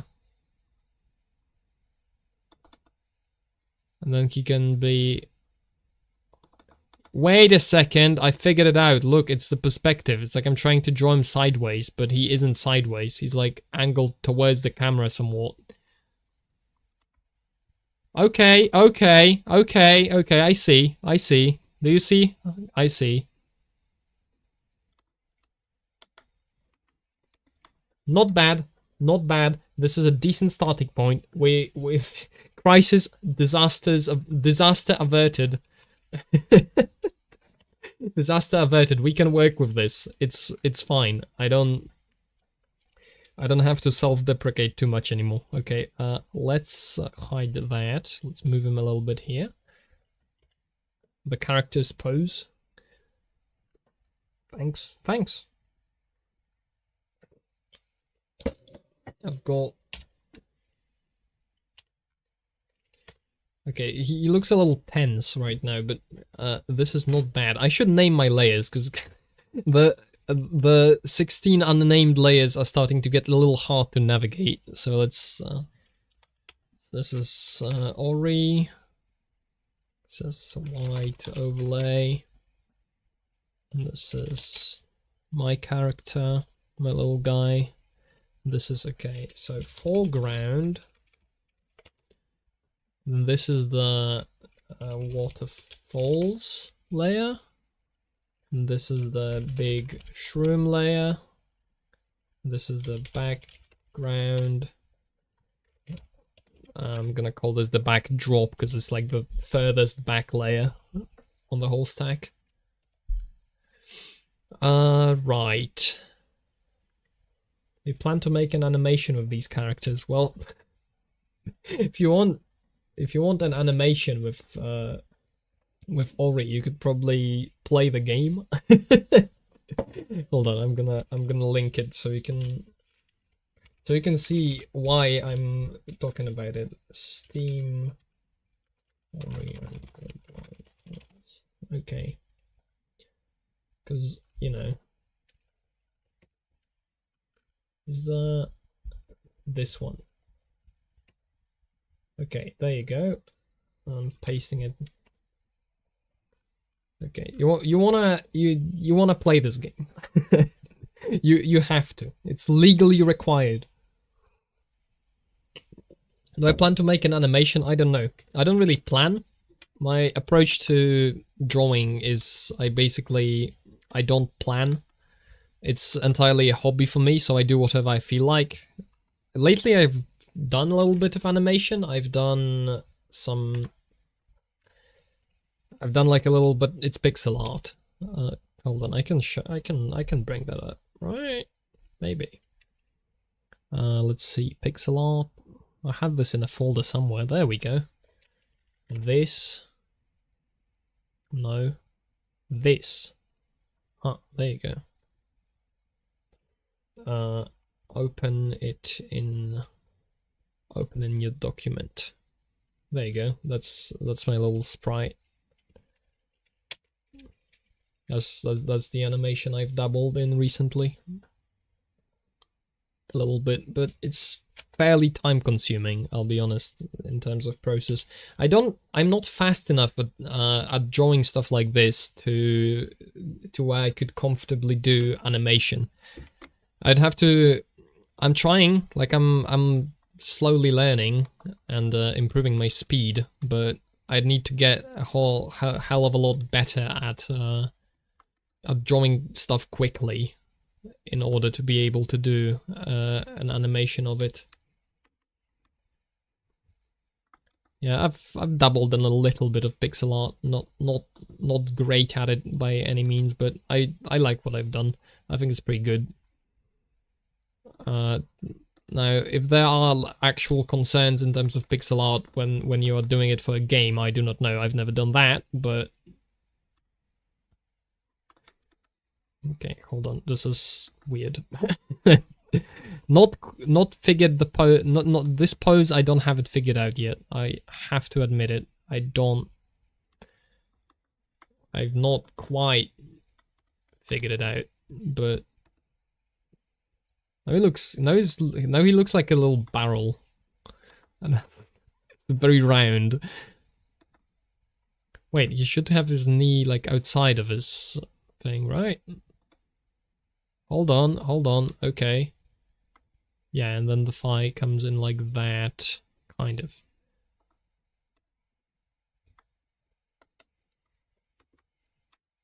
And then the second arm should be in between that and this. Kinda? Maybe? Maybe? Not exactly. No, I feel like this should be more in than out, but this feels like slightly uncomfortable in terms of pose. Not really sure about this.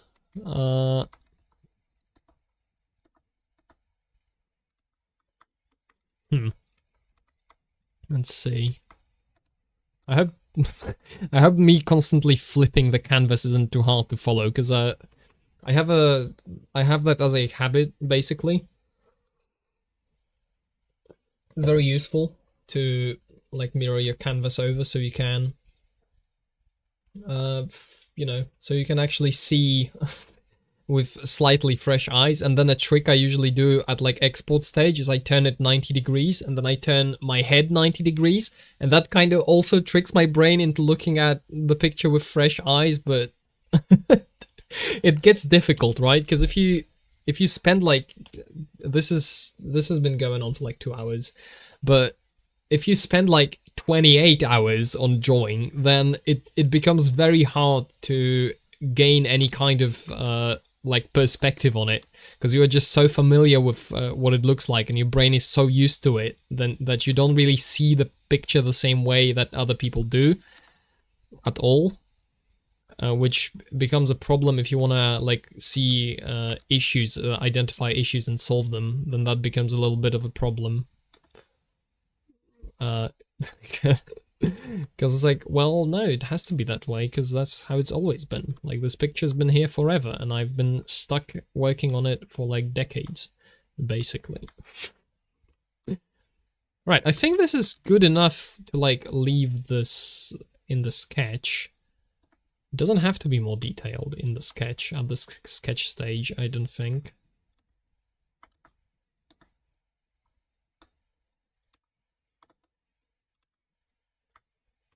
feel like I maybe made him a little bit too much like a cat now.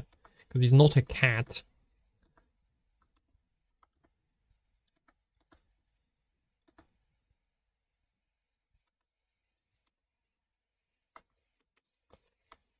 Nah, this looks decent. This looks good enough. Maybe. No, this needs to not look like that. Like this? Maybe. Alright, let's leave that at that stage. Maybe give this guy the second part of the coat. I don't remember if I drew the coat like that last time or if I did it differently. We'll keep it like that in the sketch, maybe, but... Oops. Wrong button again. Doing great. Maybe shift him a little bit to where it's actually more believably leaning against the rock.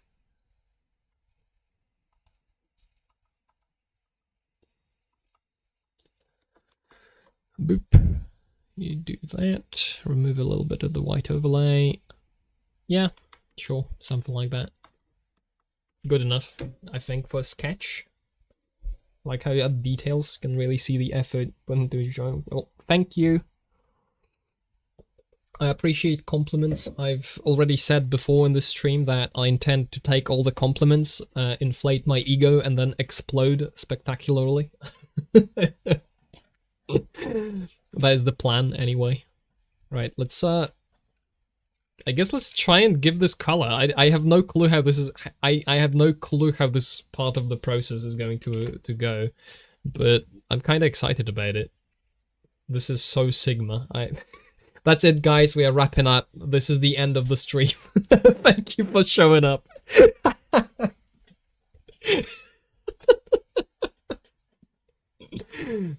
Oh man. That's what a way to feel old.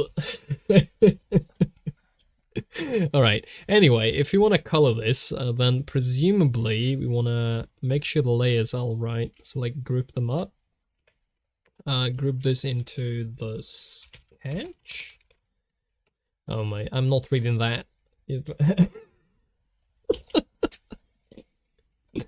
Okay, a good tip I've received for shading and generally is you wanna drop the canvas to middle brightness, kind of. So if you, what is this? Okay, the letterbox a little bit stronger than the rest of it. Okay, so what am I saying?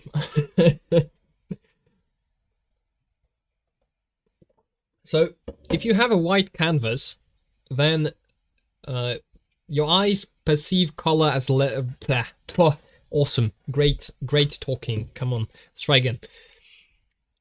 Your eyes perceive color as relative to other colors around it. So, for example, thanks to this, like you can, even if there's a yellow light shining in your room, right? You have a light in your room that has a warm color, and it colors your wall yellow because the light is warm. You can still tell the wall is white because you see all the colors around you of other things, and then your brain kind of corrects it in a way that you can say like, okay, this is like, I don't know, this is green, despite the fact that if you were to actually like measure what the color you see, you would put on the canvas as yellow. So from that you get the idea that you have the canvas gray, so that the colors you pick, your brain compares them to the neutral middle of the road gray, as opposed to comparing it to white, which is the brightest color you can have in the entire picture. So then, if you have white as the background and you start picking colors and putting them against white, then suddenly every color feels less bright. Like you're gonna feel like you don't have enough brightness in your image because you are comparing it around, the context around it is very bright. So then if you use a neutral color, a gray that's more close to a mid-tone, which I don't know if I'm using that word correctly, but let's pretend it was fine.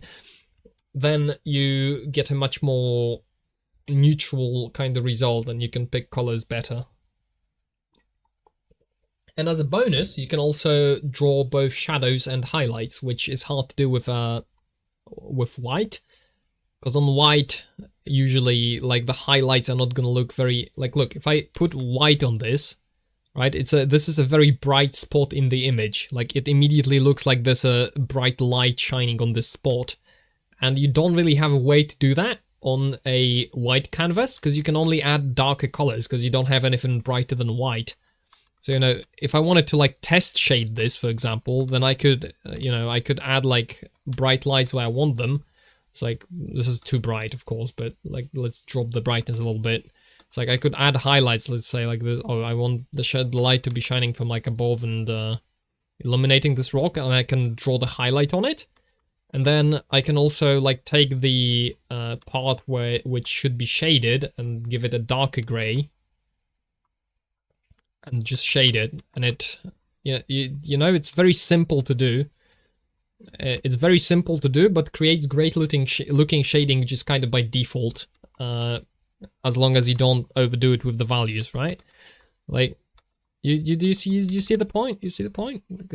It's like something like that. Actually, let's do this pass, because very rough pass, but I want to figure out kind of what the values of this image are going to be. And values, by values, I mean how bright and how dark each segment of the image is going to be.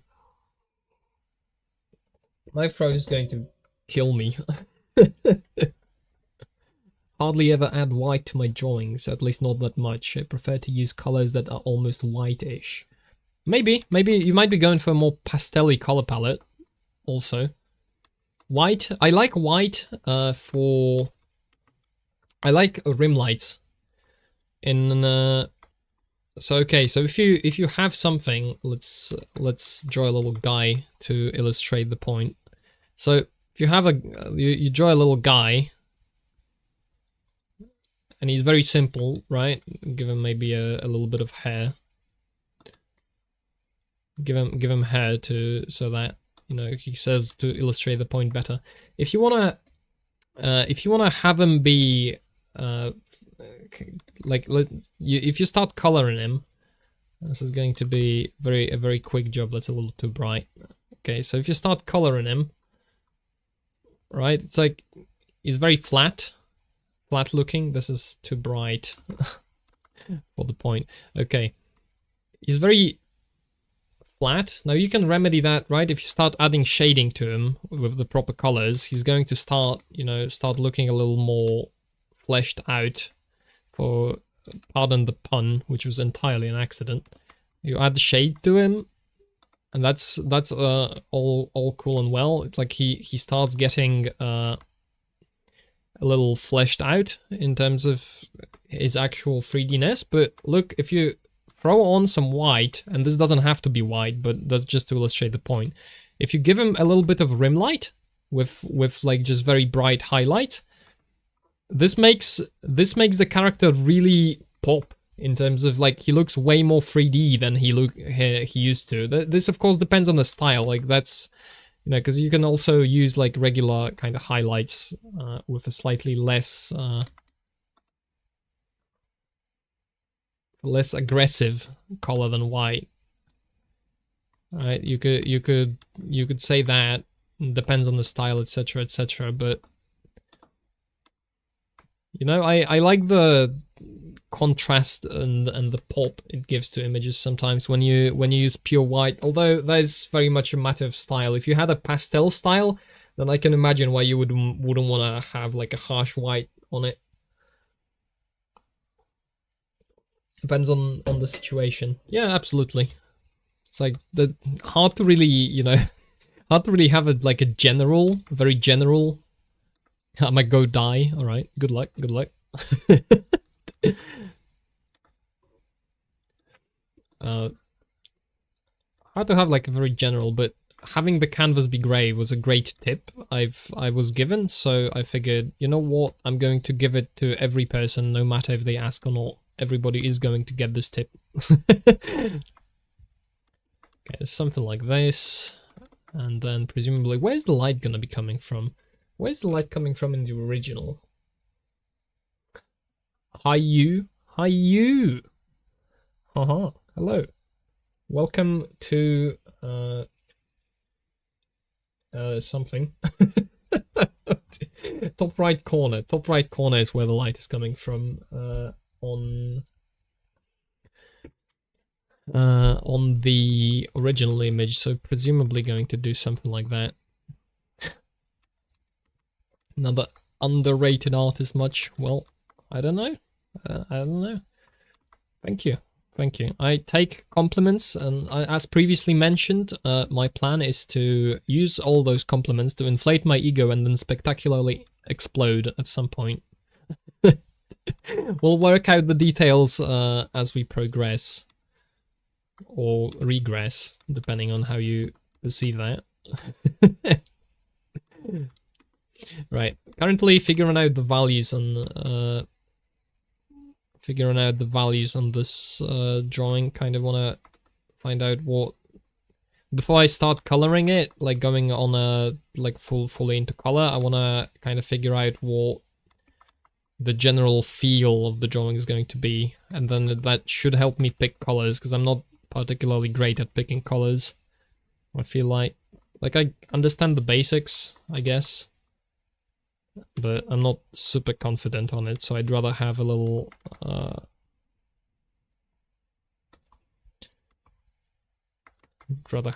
that. Okay, so let's say this is like this is also gonna be bright, right? Like all of this is gonna be bright. I guess I can just, like, we want this spot to generally be like brightly lit because it's the primary focus. So we want the primary focus to be the brightest, I think, and then the layers in the back can be a little more uniform. Like, I want sharp contrast on the foreground, because sharp contrast on the foreground is going to draw attention and make the foreground more interesting. And then if the foreground is more interesting and draws attention, then the background can be less detailed, and it kind of balances out. That's kind of my thought process on that. This is a little, I think, too harsh on the contrast. What you drawing? Are you familiar with Ori and the Blind Forest? Because this is a scene that might be familiar.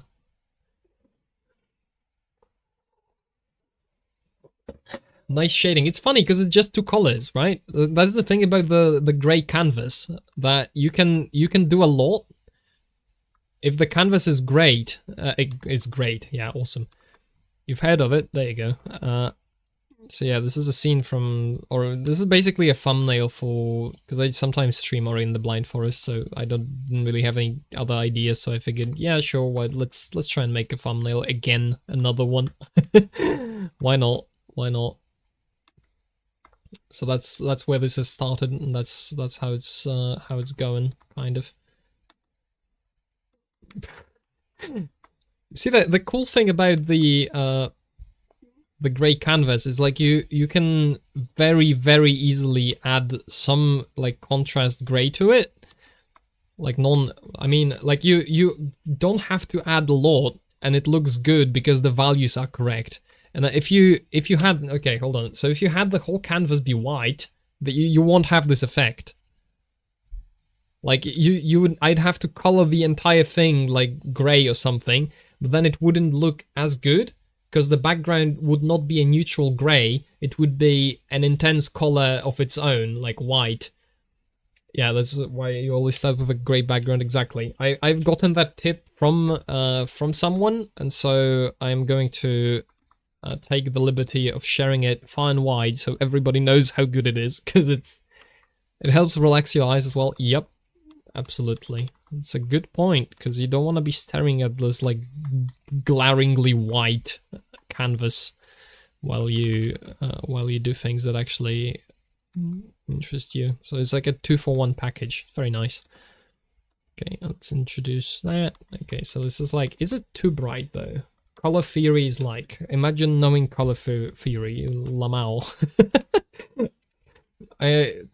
I've talked about this like before in the stream. For whatever reason, I don't really like to watch tutorials, so I just don't. What's this? So I don't actually know I don't actually know color theory. It's funny. I forgot which shortcut brings up the hue, saturation, and value adjustment, and I think I'm going to have to look it up in the menu. That's embarrassing. I've always used a white canvas. I'll change it for a grey one, would be more efficient. You try it, give it a go. You might find it a great benefit. I don't know. Try it. Which is it?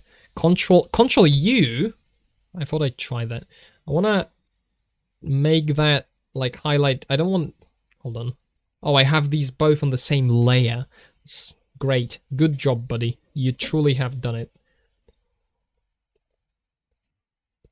Okay, let's throw these into 2 different layers, shall we? Helps you get the right colors too. Yep, I still struggle a lot with picking. I usually undersaturate the colors. I have a tendency for undersaturating the colors. Oh, so yeah, but this does help a lot.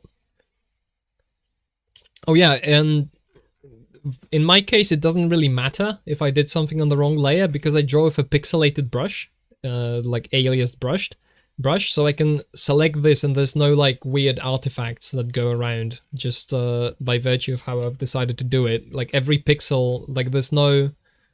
Yes, I do put my drawing in layers, you can see on the right. Like I've got a bunch.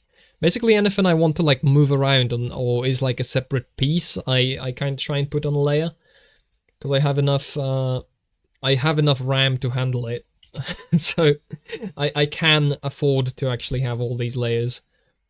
I can imagine if you had like a weaker machine, that might cause problems, but thankfully I'm able to have that.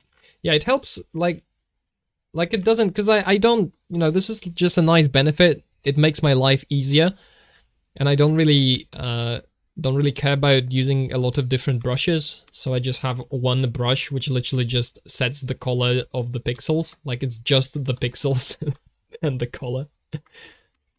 Never understood the layers thing. They say it's easier to draw with them. Well, it makes it a lot easier to make adjustments. So as you can see, for example, here, right? I've got this layer with the highlight. And now because it's on a separate layer, I can simply adjust the brightness of this one layer without affecting anything else in the picture. And similarly, like if you have a separate color layer from the line work layer, then you can very easily make corrections to the lines without drawing over what you've already colored. Yeah, use layers not to mess up the line art, and there it goes a lot further. You can do a lot. Okay, I have a good example of this. Maybe in the recents. Yeah, there we go. Okay, this is gonna take a while to load, maybe. Okay, there you go. So this is a drawing I've kind of abandoned. It was also like a kind of similar idea. I ended up drawing a lot of rocks and then kind of leaving it. Hold on. Let's turn all of this off. Let's turn lighting, flats, shading, and lighting. Okay, so that's kind of like the first. That's kind of the much easier than removing everything again. Yeah, that's a lot of pain is eliminated if you set up your layers properly. Okay, so the point I'm making, I want to try to make, is to show you what you can actually do with layers. So I've got all the shading in this picture is actually black and white. So if I turn off the color layer, okay, flats are flats, but turn off the colored lightning and turn off the flats. Like you can see that I missed a layer somewhere. There you go. So you can see this is entirely black and white, but you can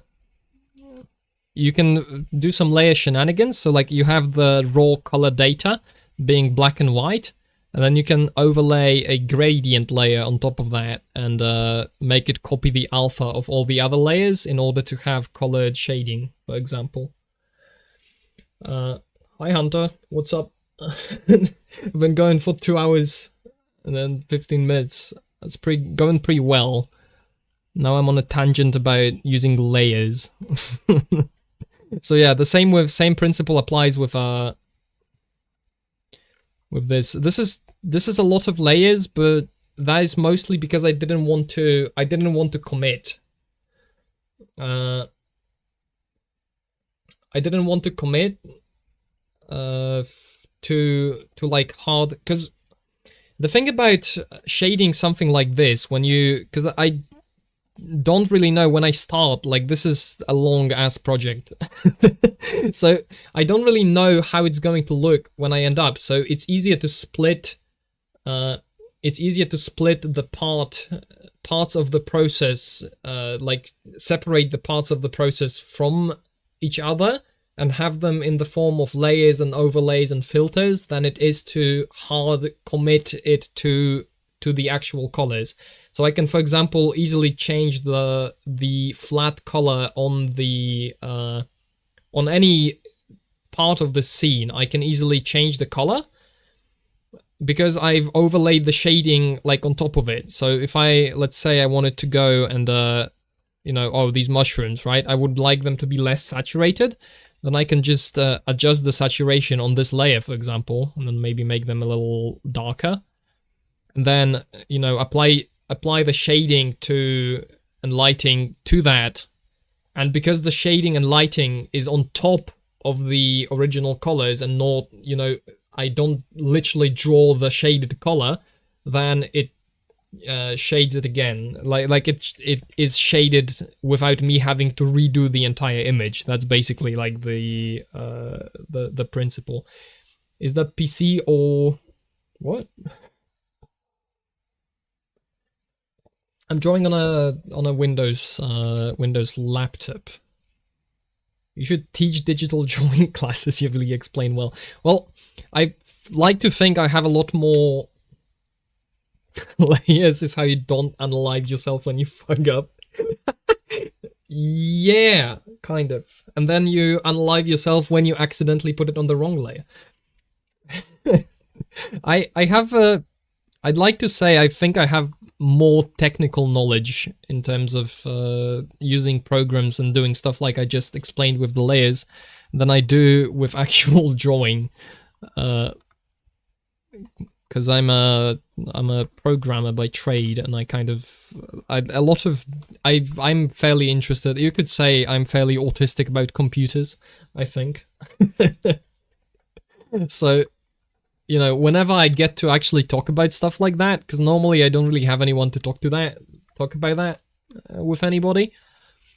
With a setup, oh, hi Apple, what's up? Have a setup like that, it's like really complex. I'm really happy with it, I'm proud of it, but then again, if you like have a normal person and you try to explain that to them, it's like, yeah, but could you talk about something that's not like mega boring and nerdy and stupid? Lamau? The basic experience. So, point being, when you start up a stream and there's people actually interested in this, then you can actually go on a massive tangent about it, and not only does nobody complain, people actually like it. It's crazy. I want to probably lighten this up a little bit, because I want the further layers to be brighter and less contrasty,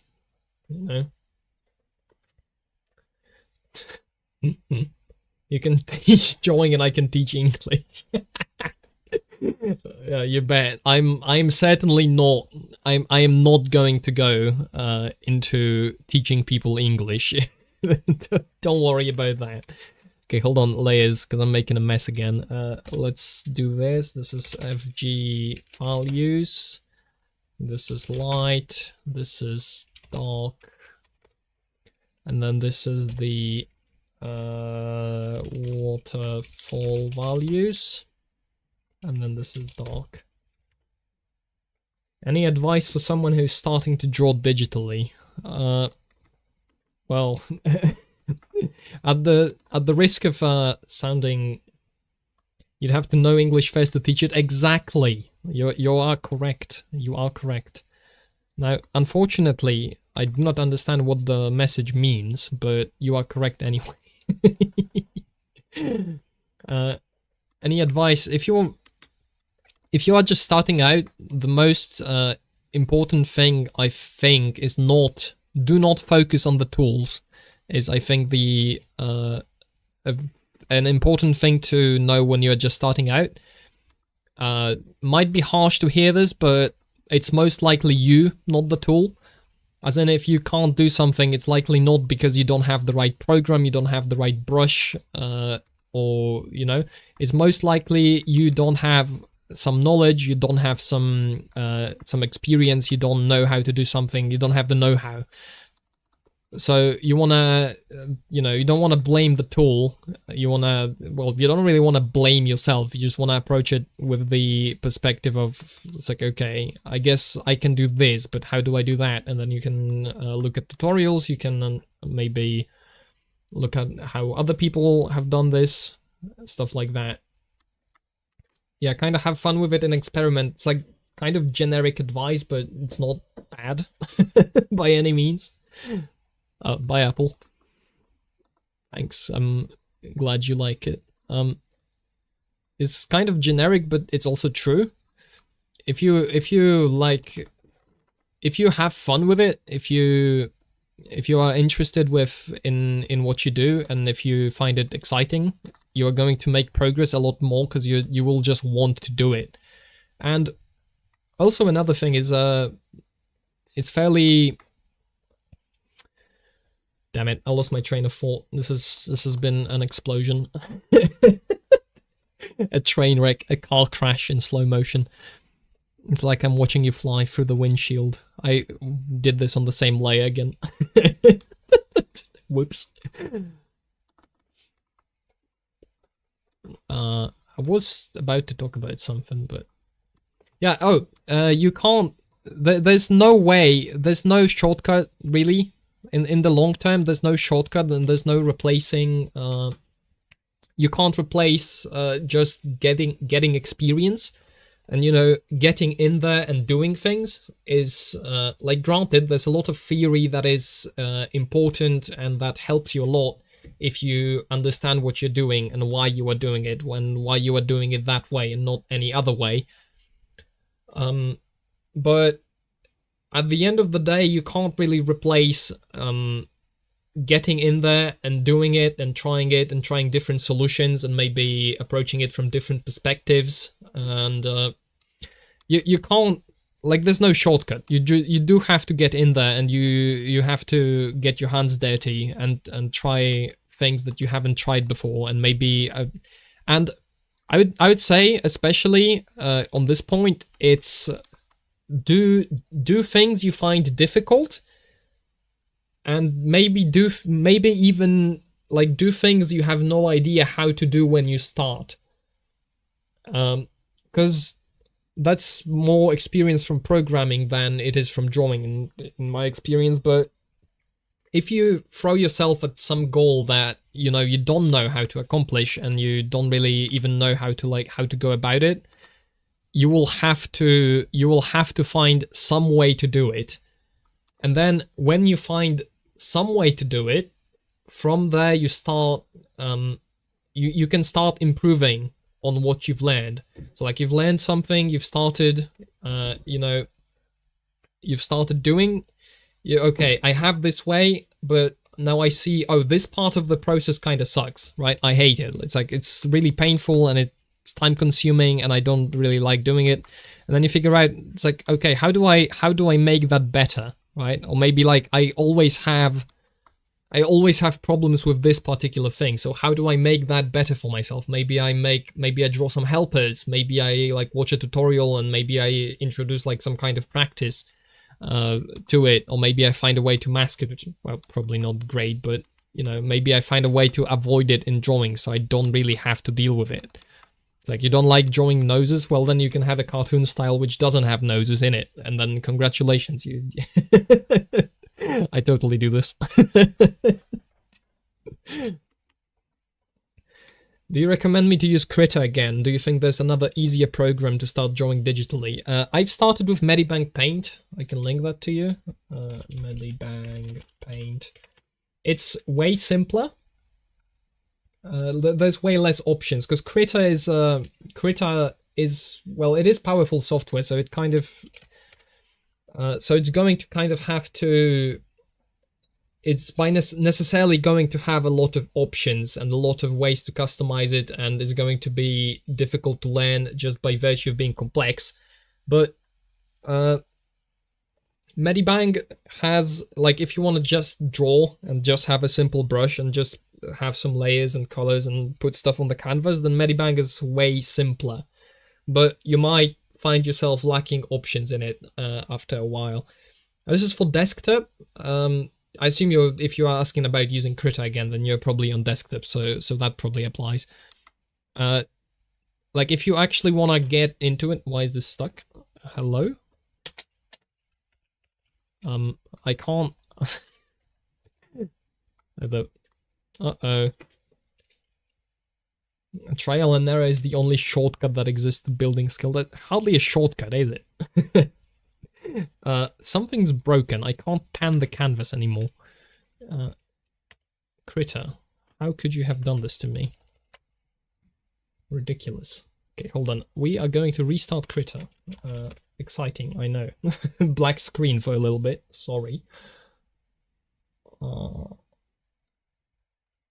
Okay. No, wrong project. Wrong project file. No. Wrong project file, because that was the most recently opened, because I showed it. Okay, boom. That's right. Nobody saw anything at all. It's fine. Looks like a good program to start with. Yeah, it's simple. It's simple, but it's better for it to be simple, because when you do simple things at the start, it lets you focus on the actual drawing part of drawing. Like, it lets you focus on what colors do I use, like how do I put that on a canvas, how do I compose the image, where does everything go, how does that fit in a frame, like what format do I want to use, like what kinds of stuff I want to draw. And you worry less about learning, like, how do I do it with this tool. And if you have a more complex tool, then you are going to spend a lot more time. You're going to spend a lot more time on using the software and how to do it. And especially if you are not familiar with different software, then it's going to be a harder process. So yeah, if you are just starting out and you don't want all the options, then you want to learn the basics in a simpler program. And then when you outgrow the possibilities that you can achieve with the simpler program, then you go what is happening? This is not a Krita thing, this is probably the tablet thing. I'm gonna unplug it and replug it. Okay, are we back? Yes, fantastic. Panning of the canvas is back, ladies and gentlemen. Figured it out. It's like nothing ever at all happened. It was perfectly fine the whole time. Okay, and then add a highlight here, I think. All right. Well, if you have like any other questions, like I don't know, I don't know what else to say. So if I come up with something else, I'll just say it. But hopefully it helps. So shortcut if the alternative is just error. That's a very valid point, actually. Because yeah, trial. It's kind of the. I talked about this like a bit before. You want to be in the state where you teach yourself to like understand and notice what you did right versus what you did wrong, and that does make it so you are, you know, that makes your process of trial and error a conscious process where you are actually like consciously learning from each when you are consciously learning from each trial you do and error you do, then you get a lot more value out of the time you put into trying and erroring than if you kind of just, you know, you kind of do what feels right, and you always like remain in the you always remain in the kind of subconscious learning. Then it's very easy to end up with what feels right. But it's kind of like what I talked before about developing your eye versus developing your actual skill. If you don't develop your eye, so you can't differentiate between what looks good and what looks bad and why it looks good versus why it looks bad, then you might end up in a local minimum, probably not understandable to anyone familiar with mathematics, but I will illustrate it because I can draw. So let's say you have, like, this is your skill time, very abstract, and the color is horrendous. Hold on. Yeah, this is better. So let's say you start, and these are not really necessary. Let's say you start, you know, you go, you improve, but then you kind of hit a plateau. I do not know that reference. And then you are, you know, you could continue like this, and you basically barely improve because it feels right. But then to get out of this, like if you went out and learned a lot more, you might actually go down. You might stop being able to draw certain things because now you see it's like, hold on, but this is wrong, right? I don't really know, like, but then you start building it up again, and then you can go, you know, you can go above, is the basic idea. This is entirely over-explained because I think it's fairly, I think the idea is fairly plateau. Okay, plateau. No, plateau sounds better, that's right.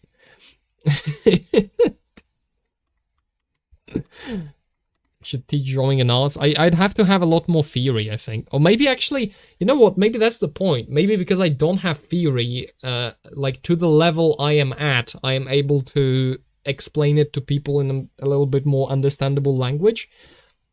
That might have something to do with it. Pla like platter, toe like toenail. Plateau. What did I say before? I probably messed it up like royally.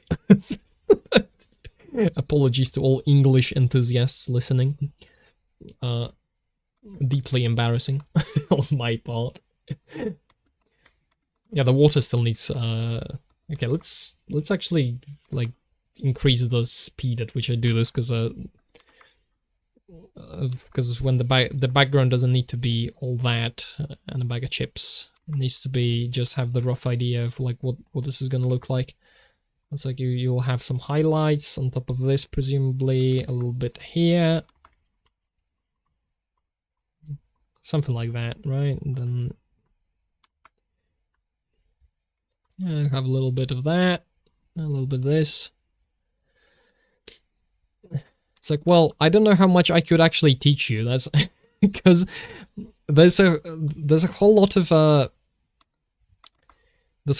to teaching, like beyond, because I know what I'm doing, right? I kind of know what I'm doing, and I kind of understand what I do and what I understand. But then the question is, can I actually, like, is this in a form that's going to actually be beneficial to another person, or do I, for example, have some hidden assumptions in what I'm doing that if somebody else doesn't have, then the same process is not going to actually provide correct results, right? And you're going to be wondering, it's like, well, but I followed the tutorial, but it didn't work.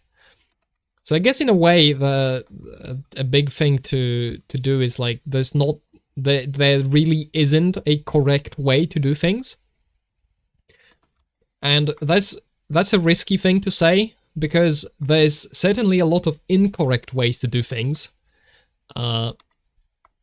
So when you phrase it like that, it makes it sound like there's, you know, oh, so I guess you can just do whatever you want. It's like, not really. If you are interested in results, then there's a limit on what you can and can't do. However,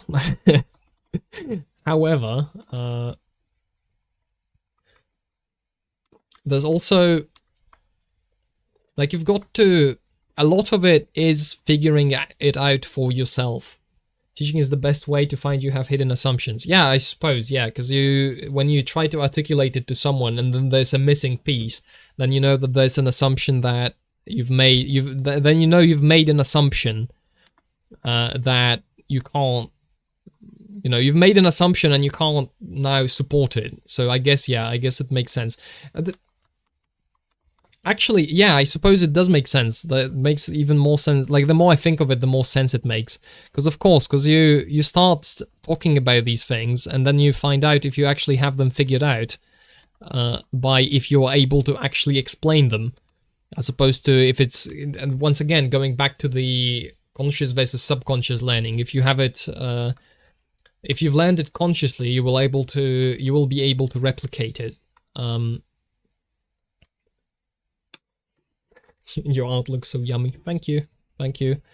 Once again, repeating, the plan is to collect all those compliments, inflate my ego, and then spectacularly explode near the end of the stream.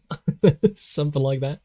Let's try and do the water. They're on a separate layer, of course, but I really like that because it's you can do some very simple things to make water look nice. Like just random horizontal lines do a lot. And then if you like correctly add, if you correctly add some highlights and some shadows in places that make sense, then it looks very, very nice very quickly. Okay, this is not dark enough. A little bit darker. Maybe. Okay, so you see, kind of, I take the shape. Like, I know there's a dark shape above here, so I kind of, you know, make it pretend, like, build a little reflection of it into the water.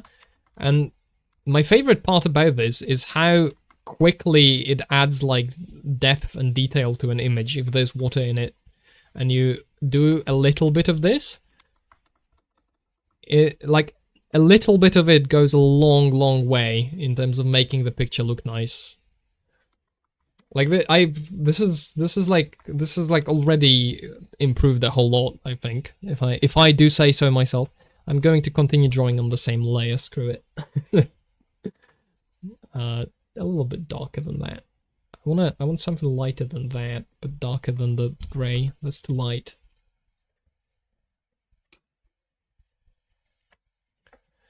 Okay. Maybe. No, this is too dark. This is too dark because I don't want the background to have that much contrast. Because if the background has, that's another thing that I've learned. That's a decent tip to convey to other people.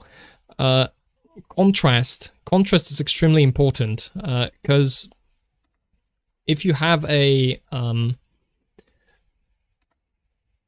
I've seen this in an experiment like this, that it flashes on the screen for like a third of a second. It flashes like a darker background, like 4 concentric squares, and then there's the outer, like a dark outer square, then you have a slightly less dark inner square, something like that, and then a bright, colorful middle square. And then the question is, do you remember the color of the square in the middle? And everybody says like, yeah, of course, right? It's like yellow. But then it's like, do you remember what color was the square around it? And then you realize you don't remember because your eyes like immediately gravitated to the highest contrast thing. So it's like if you have a lot of a scene in a certain value, so like of a certain brightness, and then you have a spot in it that is exceptionally bright, then that spot is going to draw a lot of attention. And you don't want to have that in the background. Because then your background's going to draw more attention to itself than the foreground, and generally, the foreground is what you want to focus on. Well, and this is kind of where the no wrong way to do it comes in. Like, there's no one correct way, because maybe you want people to focus on the background, and in that case, you can put a bright element in the background and kind of tone the foreground down a little bit. Like, basically you want to emphasize what you want people to focus on, and you want to build a hierarchy so that there's certain things that people see first and then other things that people see later. Because if you have a hierarchy, then you kind of invite the person looking at your image to actually look at it and take the information you've put in it into their head.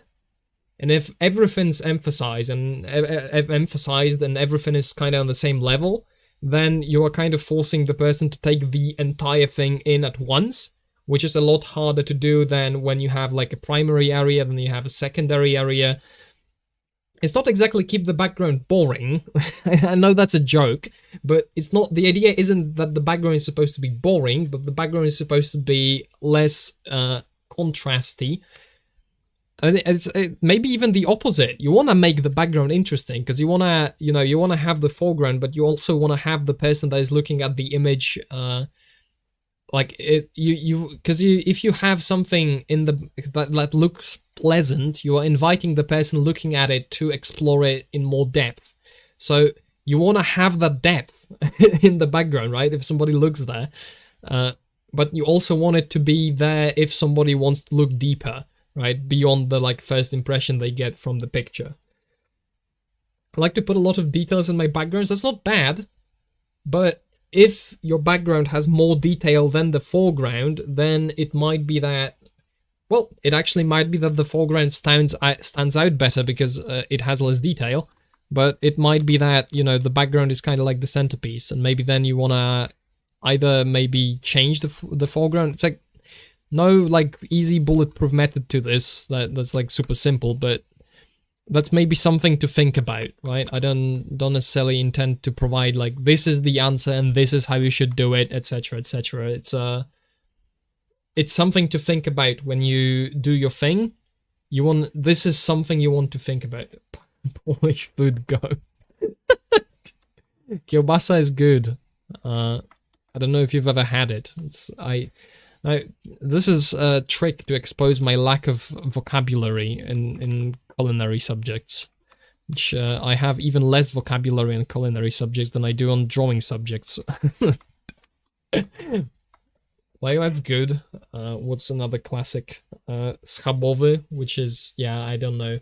It's like a flat piece of meat cooked in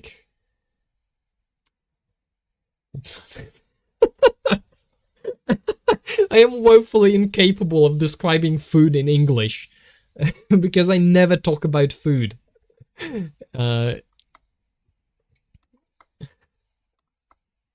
We've talked about kielbasa. Fantastic. You've had it? Yeah, okay. Fine. I'm whips out the all caps.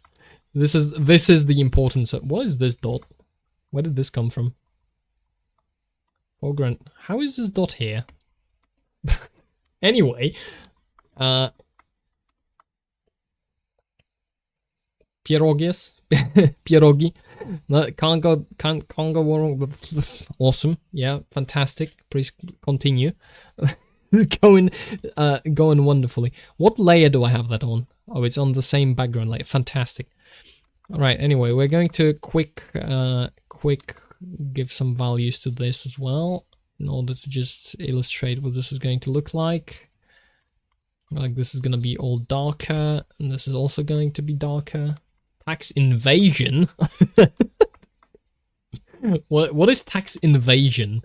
Is it when the IRS storms your compound and someone really likes to talk about kielbasa? Polish food, pretty good. I'm gonna say. Not biased in the slightest, of course, but it's pretty good. What else do you even have? Potatoes. You can't go wrong with potatoes. Potatoes pretty good. High grade for potatoes. Why am I doing? I'm not. You see, this is the problem. I start like detailing the things that are not supposed to be detailed. Let's add a little more to the. The IRS is after me. Well, good luck.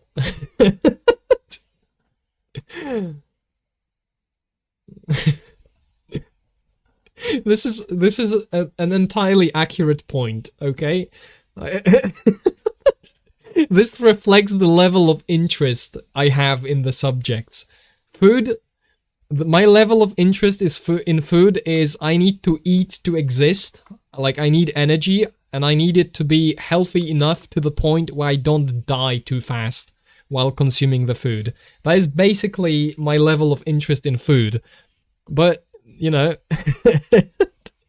plenty of other things I'm way more interested in than food. I just have to say it. It's true. I'm just not that interested in food. What's right? And there's nothing wrong with potatoes. I've said potatoes are pretty good. It's just like, how much can I? Okay, you can say a lot about potatoes. Okay, you can say a lot about potatoes. It's possible, but you probably want to find somebody that isn't me. If you wanna like hear an in-depth potato review, perhaps you are not at the correct address.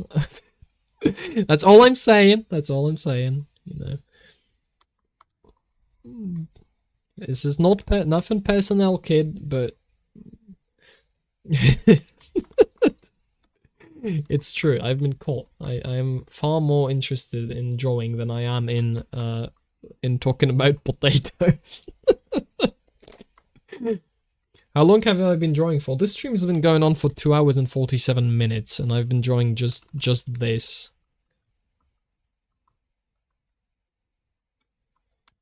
I want to also have some depth to the water now. This is gonna be a lot. This is gonna be too dark. So you want to think about the surface of the water, but you also want to think about what's under the surface, and you're kind of drawing both as you do this. Like, yeah, something. Yeah, this is very dark in the foreground, but that's because of the letterbox.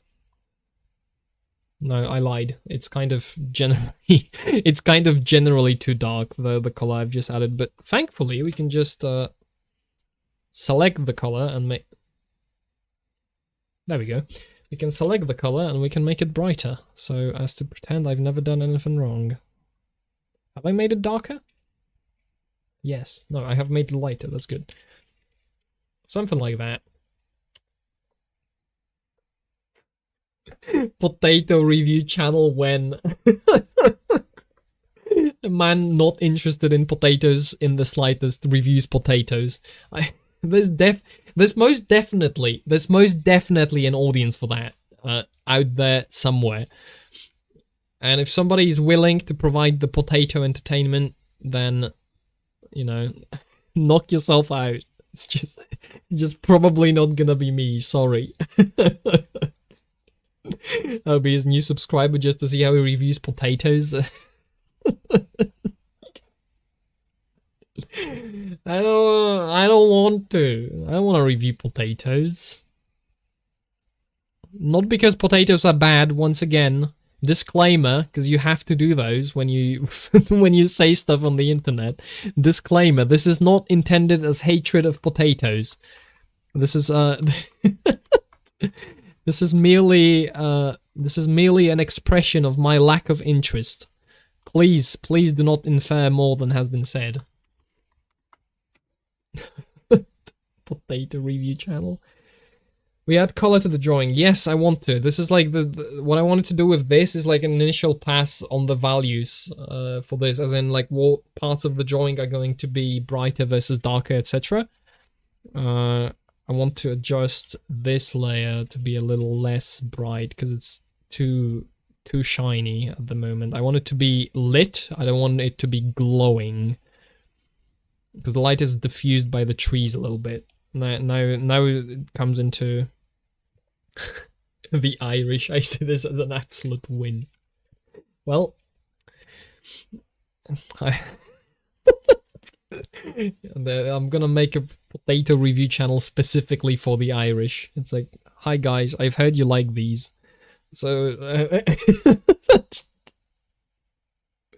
so like, I'm gonna find out what I can say about this. I feel like the background is too dark now, maybe, but maybe that's just because the contrast is not there. How contrasty is this on the original? The original is really bright. I don't know if I want to go for something that bright.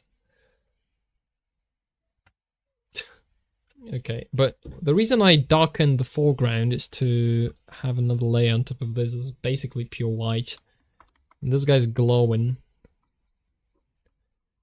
This guy is most definitely a federal agent, if you look at him. Yeah, that's right. That's the whole point. This guy's glowing. He's supposed to be brighter than the rest of the thing. Oh, you know what? You know why? You know why this is this looks wrong? It's because there's one layer is missing. I'm missing the layer that is the backdrop. I'm missing the backdrop layer, and the backdrop layer should be bright. Ori is adorable. Gotta hand it to him. Now, this might ruin the look for it, or it might be a great boon to the look. We'll find out. So let's try it, and worst case scenario, we roll it back. So we introduce a kind of very bright. This is too bright, but I'll hone it. I'll like hone it in a little bit in a moment. We kind of introduce this into the picture. Like make the background somewhat white, somewhat bright. Yeah, because there's whoops, there's a lot more. Okay, there's a lot more light in the background now, because the idea is kind of that it is a bright day, but we are inside of a forest, so the light that is coming into here is a lot more diffused and less kind of harsh and striking, but the background should still be white because we want to bright rather, because we still want to have the impression that the day. And the thing is, when's the review of French fries? Yes, of course, on the potato review channel we are going to have of course all forms of potatoes, because why not?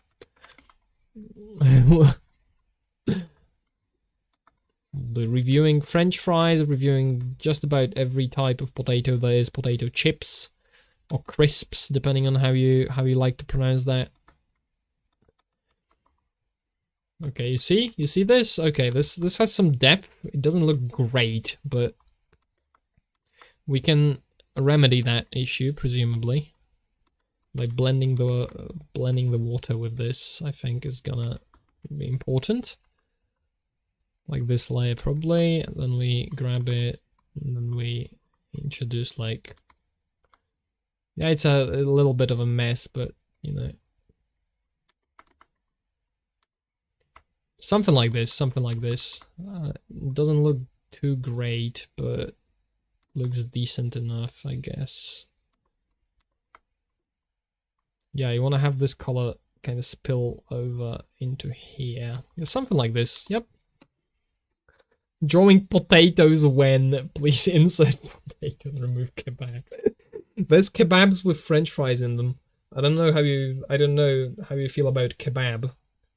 I gotta be honest about it. Kebab, pretty tasty, pretty good. In terms of food review, kebab, pretty good. High note. I don't know if it would fit in the potato review, but I guess we can have the kebab with French fries in the potato review. Why not? All right, this is decent. Except there's some things that should be more shiny that are not. Like this waterfall should be more shiny, and I think in order to facilitate that, I'm going to have to split this into 2 layers. Like, no, that's not that's not the correct layer at all. Waterfall, yeah, because this is all on 1 layer. So we extract, we paste, and then I select this because this is not part of the waterfall, and I extract it to another layer as well. And then this is the light, and this is the water shine.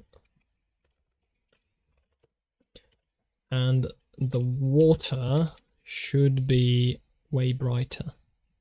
It like reflects light fairly intensely, I think. And then underneath that, we probably have like, whoops, deselect. And then we probably have like this entire waterfall should probably have a brighter like value than the rest of it. That's too bright. And it probably should be underneath. Yeah, something like this. It's like you have the brighter values for the waterfall than it is for the rest of it. And you want to blend in more colors so it looks more like random water flowing. Like, it looks alright, I guess.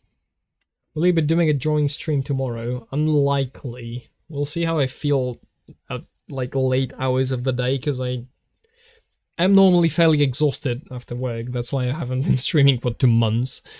And no, it happens, but we'll see. If I feel like, oh, I want to put more hours into drawing, then I'll probably stream. And also if I feel like, oh, I want to talk, I want to ramble, I want to share my autismic ramblings all over the internet, then presumably. Alright, yeah, whoops, that's wrong. Erase some of this value from here, something like this, like, when will the world's spiciest potato be released? You mean the review, or the actual like potato release, like whatever that would mean? Right, yeah, I think I'm happy with this state of this. I'm going to save a backup. Save incremental backup. This is not too shabby, I'd say, so far. A decent starting point, I think.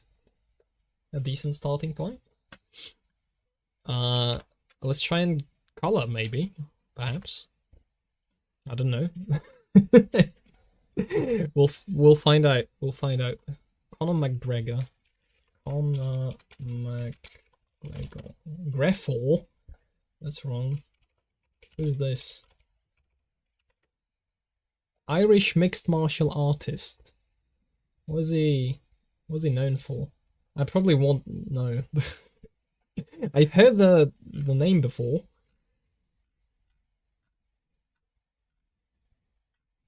Has he been like a very good fighter, I guess? Oh, he ran for president of Ireland in December 2023.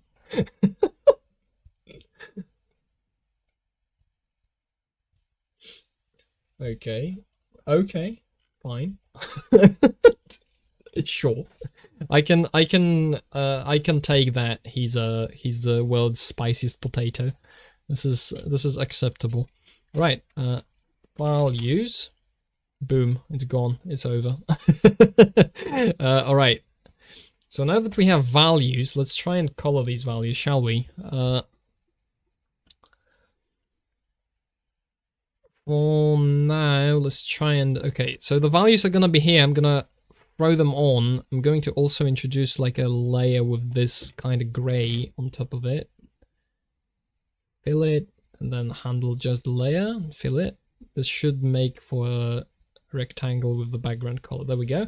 And I want to throw this into the values so I can just turn the values on, and then no matter what is behind it, it won't show. So I can quickly reference the values when I'm gonna be doing colors.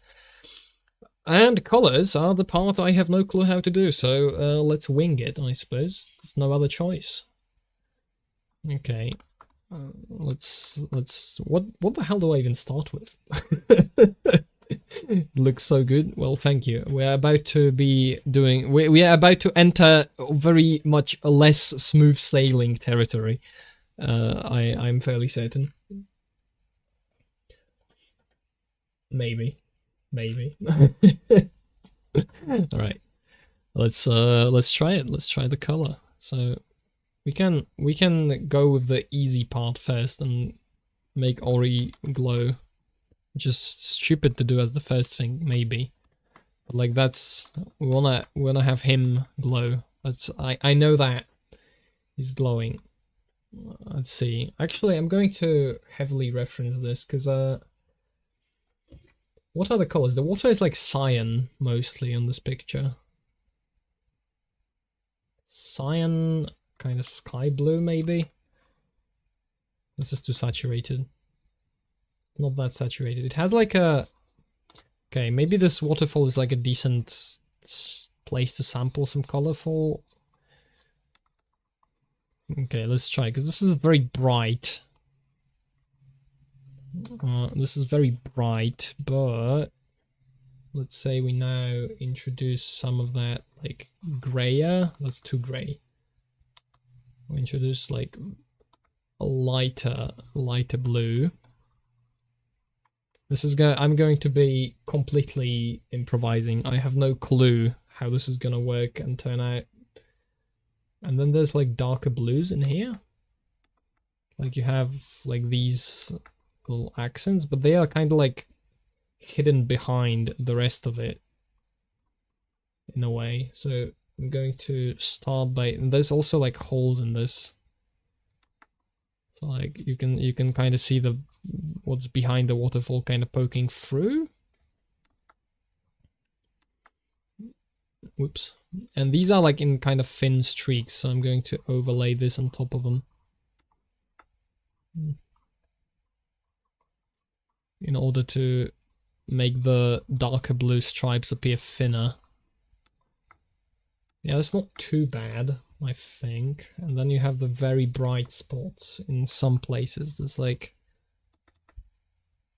It's like, I guess, light reflecting in the water stream. Don't know if I'm not gonna overdo it. Something like this. I guess these are the colors. We can probably figure out something better later. What? Wait. My chat's gone. Thanks, YouTube. Very cool. We're going to refresh the page just in case. Should start with the area of where the little guy is. Maybe. That's kind of what I'm trying to do, because that's the foreground, right? And then you kind of adjust and take the foreground for the background. I don't know about this water. Maybe like when it's zoomed out, it looks good. I've stolen the colors from the reference picture I have. Not by picking them, just by looking at them, but still. It also has like these splashes at the bottom. You can maybe do something about it. It's like... Whoop, that's too thin. No.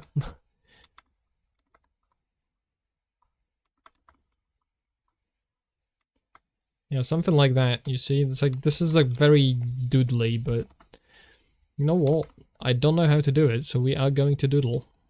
And try and transform it into... You see, now that before I was talking like about learning and new things and being new to something. And now I have, through poetic, as if written in a poem, I've been transported to a world where I have to apply them and learn. This is severely epic. An epic situation. This is not going to work too well, I don't think, but we can give it a shot. I don't know, right? Because this to me doesn't really speak water yet, but maybe that's because it's out of context. It's like it needs to be between other things to feel like water, or maybe it's because it's like it's very thick and not transparent. I think that's probably it. It's like this is too... Like this is too thick. This is too thick. If I had it like transparent, it's not going to be bright enough, but you get the point. when I add more stuff to it, then maybe le epic situation. Le epic situazione. Le epico situazione. We're going to pretend like that is fine. Okay, let's not spend too much time on adjusting the water. This is like you gotta manage the time well. So the stones near the water are rather dark, and it's all kind of in the green tones in the picture. I don't know if I want to do like all. I guess everything's going to be kind of green because the light's going to be reflecting and going through leaves and trees, etc. So everything's going to have like a green tint to it, just kind of naturally. Maybe this is like a good neutral. Let's start with this. Maybe this is like a decent neutral green, and then we can add variation to it, but also keeping the variation neutral. So like just so this has some texture, I guess. Then maybe a little of this. That's too bright. Too bright still. It's gonna be like a little, introduce some moss. Just by like stacking these kinds of, like these are very much just blobs. But I'm hoping if I stack enough blobs on top of one another, it's going to kind of work. Maybe. You know what? There is a fun part to this where you get to kind of improvise. Is this? You know what? Let's wait with the highlights until I figured out like the base colors, maybe. Rock. Darker, maybe teal. For the darker part? No, that's too saturated because I want the rock to feel like it can't feel too out of place with the environment, so it's gotta have a little green to it, but I don't want the rock to actually seem green. So probably a little, we could use a little blend, like a blend color between these two. It's too bright, but something like that. Is it the part where something like that is going to be repeated a lot for lack of better vocabulary and the ability to precisely express in the heat of the moment what I'm thinking about this particular thing? Okay, I'm seeing this. This doesn't look too bad. And then we have the highlighted part. Still shouldn't be all that, but should be like, okay, I need to make it highlighted. I need to make it not glow. This probably also needs, I love that green color. Well, thank you. Hopefully you enjoy all the other colors I also add. We probably need an in-between color between these two. It's a little more gray. Oh, there you go. That's another tip about shading. When you shade things, you want to think about kind of 3 categories of light. You want to see the direct light. This is the direct light. That is the light that is being directly applied to the surface. And then you want to actually, well, 2 types. And then you want to think about the ambient light. And the ambient light is what shows up where there's no direct light. Then you have the light that bounces around from the environment. So, for example, this rock is slightly green because it's surrounded by grass. And there's going to be light bouncing off the grass into the place where the sun doesn't directly shine on the rock. So that's why I'm using slightly green for the rock's shade. When you shut up. When you shade things, you want to think about 3 categories of potatoes. Like, come on. That doesn't even make any sense. You just wanted an excuse to say potatoes again and make me say potatoes again. That's, I see exactly what is happening here. What's with you and potatoes? Well, hopefully not me. I remain ambivalent about potatoes. Whoops, wrong color. Okay, like this, maybe some green. We do a little trolling. Yeah, I see how it is. I see the deeply ingrained hatred coming through all these potato postings. You just can't stand that I am having a good time talking about coloring rocks with slightly green. So, no, I must introduce potatoes into the equation quickly. That's the thought process, I imagine. How do you... here's me lacking in color theory. How do you color the wood so it feels slightly green? Do we use like very... Oh yeah, we do use this color. Look at that. Maybe. Hardly. That's looking great. Thanks. You can show you the black and white version, I guess. There you go. That's what we are aiming at, but it's supposed to be colorful. Working on that. I can't stand that you're a successful drawing instruction streamer. Yeah, extremely. The stream has been successful. We've amassed a towering pillar of 55 views. This is incredible for this channel. I'd like to thank my dad and mum for sponsoring this video. That's not true. I pay for myself, but it is funny to say. Boopity doop. Is this good? Perhaps. The coloring's looking spectacular. Well, not looking too bad yet. However, it's also not looking shaded enough, but I guess I'm not really shading it yet, so it only follows. What color do we highlight this with? That's too bright, because we want it to be in the light, but I don't want it to be like glowing. It needs to be slightly lighter and slightly into the like kind of light color. Maybe something like this. Maybe I don't know. This is kind of what I tried to avoid with that setup I showed you with the different properties and stuff.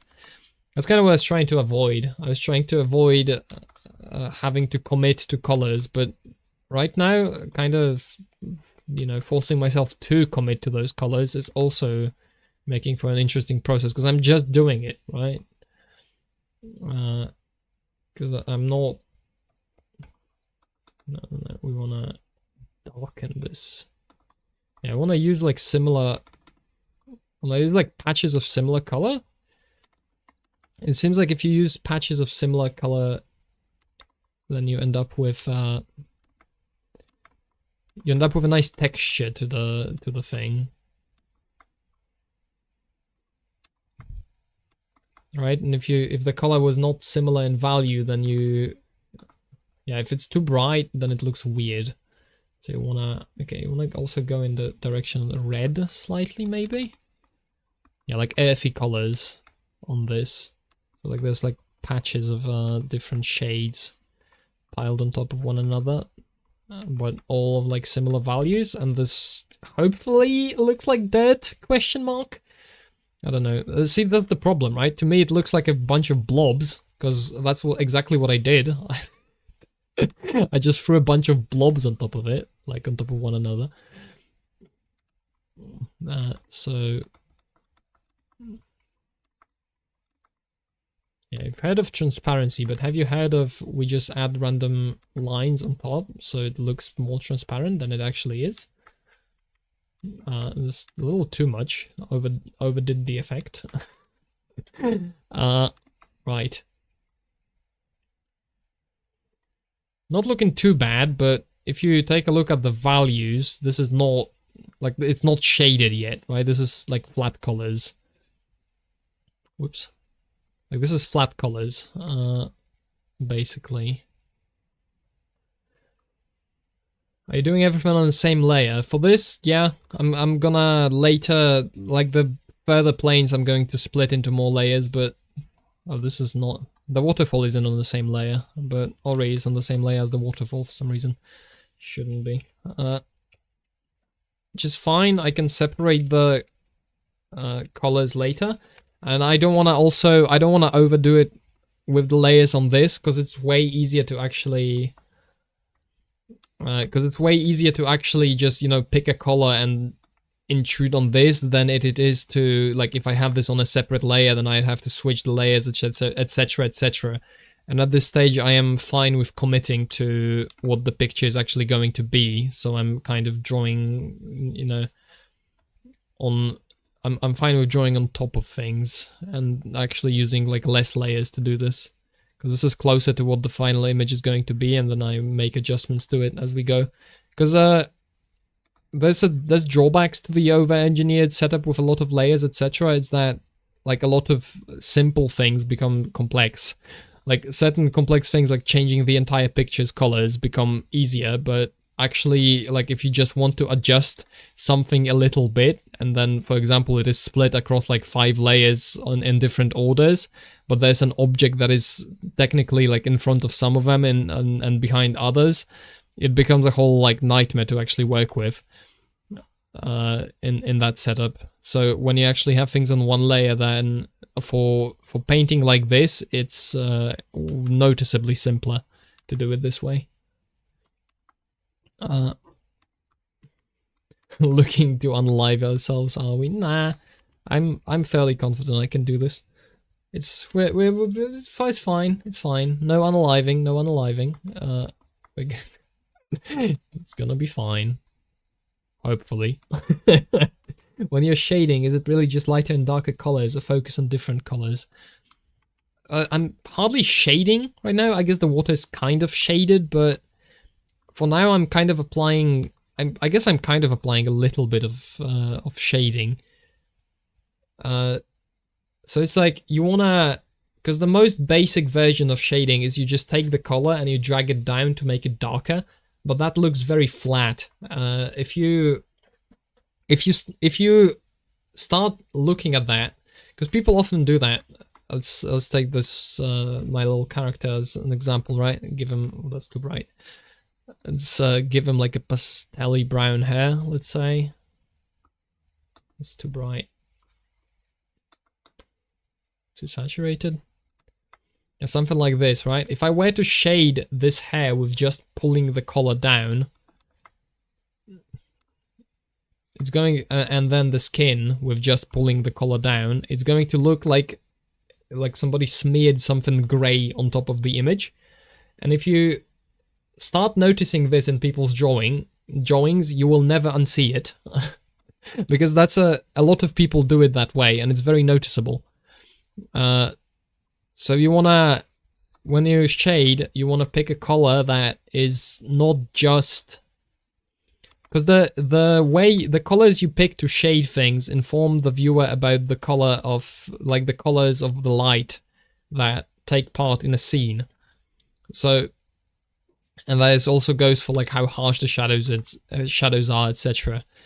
So you want to not only be you don't want to just, you know, pick a darker color in terms of a darker value, but you also want to, you know, for example, change the hue. So if I wanted to, it's like, oh, I know that the direct light that goes on this hair is going to be more towards the yellow, so I'm going to shift the color towards yellow to make a highlight. Like, I guess the current color is fairly bright, so I might not do it. But then the neutral tone is going to be, it needs to be slightly towards green. Now, if I knew color theory, I'd probably know first try what color I should make this so it is slightly green. But, you know, I figured this is the direction I want to take it. And then I see what it looks like. And if it looks bad, I just try again. Is the process effectively. And then I guess, yeah, you know, knowing the theory, it lets you kind of shortcut this process, because you probably know like what direction to go from what color to where. But this doesn't look too bad, so maybe keeping it is just not dark enough.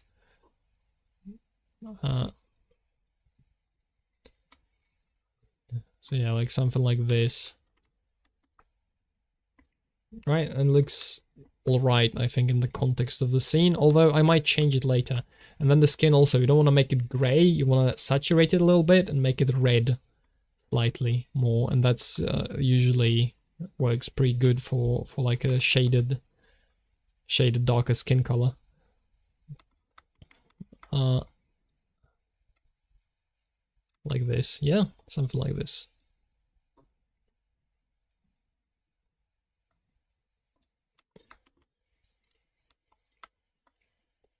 So yeah, this doesn't look too bad. Was character doing this scene relaxing? Yeah, that's basically the idea. He's just chilling. He's just like sleeping a little bit.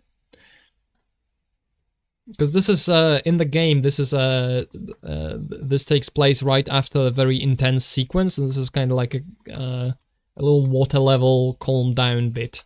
So that's kind of what I'm going for with it. I wanna have this scene be a little chill. Although I don't know, maybe I made him look like he's dead. Entirely possible. I wouldn't be shocked. Alright, let's give some contrast, because this part of the scene. Okay, I'm gonna add behind the waterfalls. I'm going to add a little bit more of this, just so we know what we are working with.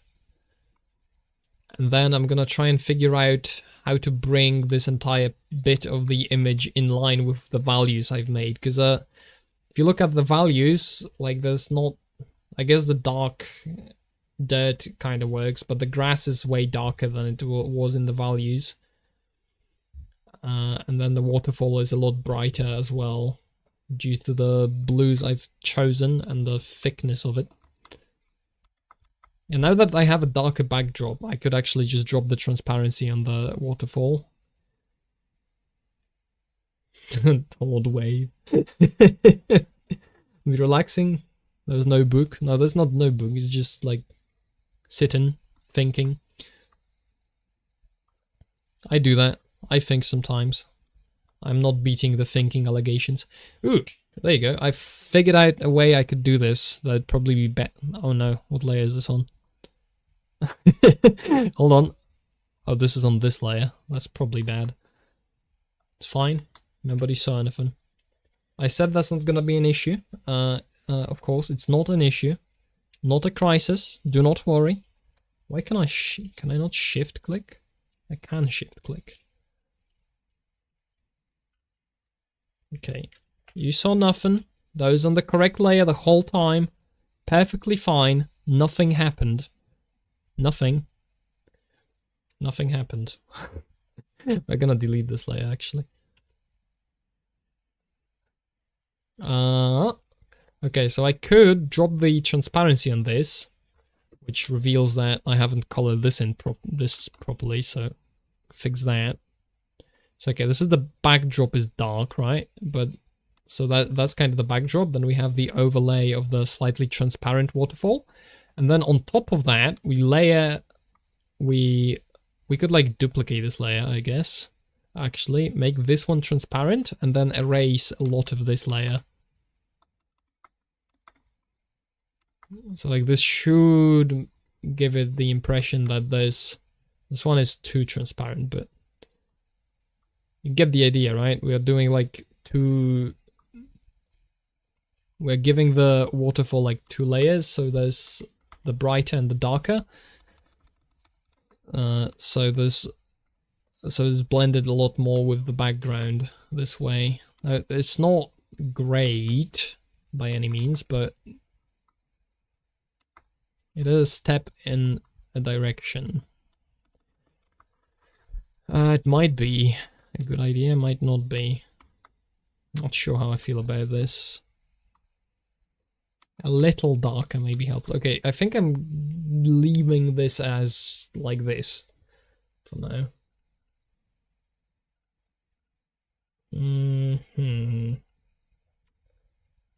Huh. Thinking about that.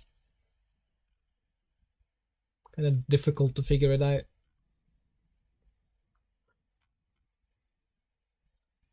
Okay, let's see.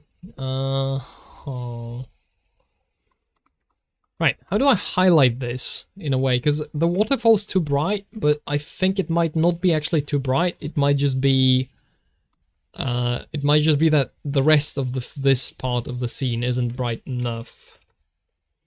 Which I can presumably light it up like this and then introduce some contrast. Yeah, and then see, I said before that I'm using undersaturated colors, and as soon as I make this adjustment, it's fairly obvious that the colors I've chosen are undersaturated. Now, I don't want to oversaturate them, but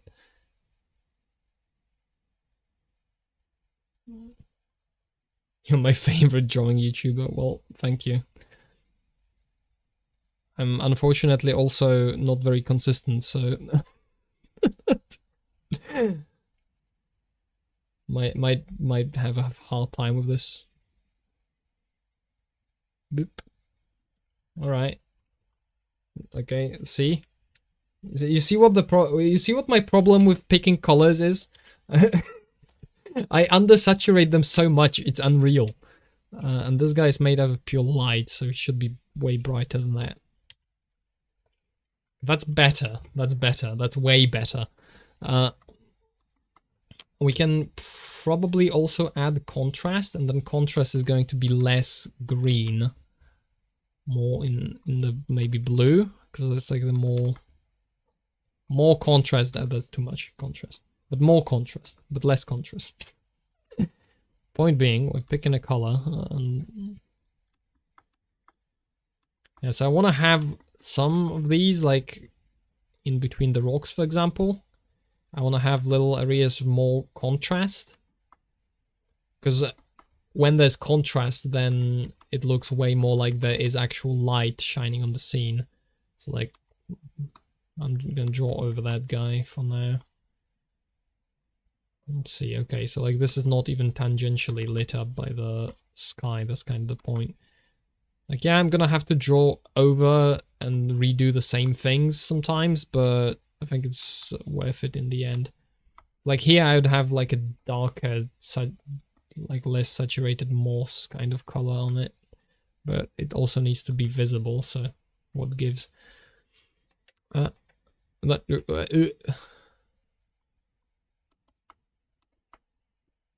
Yeah, something like that. This you know, this contrast looks a lot better than it used to look without it. So now I'm thinking we introduce the contrast to this tree as well, given it may be a darker, slightly less saturated than that, but yeah, something like this, something like that. Not certain. That looks like something. Maybe. I don't know what I'm doing, man. I don't know what I'm doing. Let's do this.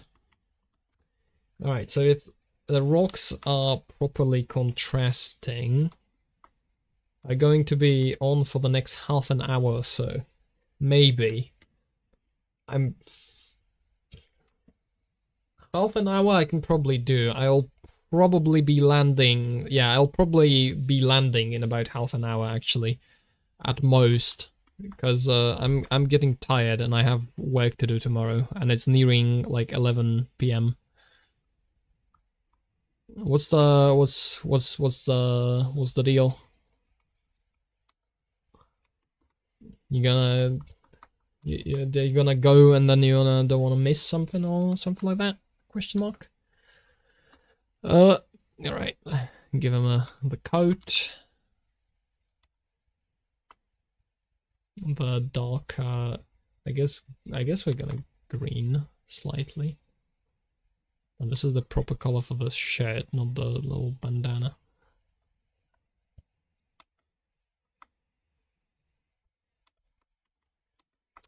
Right, like this, and then the pants. Going to nap. All right. Still listening. I'm gonna be absorbing information subconsciously while napping. This is the most effective way to learn, I've heard. You know, why study when you can just the dulcet tones of Polish drawings? I'm looking. Is that an insult? I gotta find out if that's an insult. Okay, no, that is the opposite of an insult. I've never heard that word, unfortunately. Pardon. But I was suspecting there might be a little trolling involved. So I figured I'd check. Boop. Like that? Question mark? You know what? Fine for the start. The colors are not great because he's like a big blob of the same color. Maybe this coat needs a little something. Oh yeah, that much better immediately. Needs a little saturation for the coat.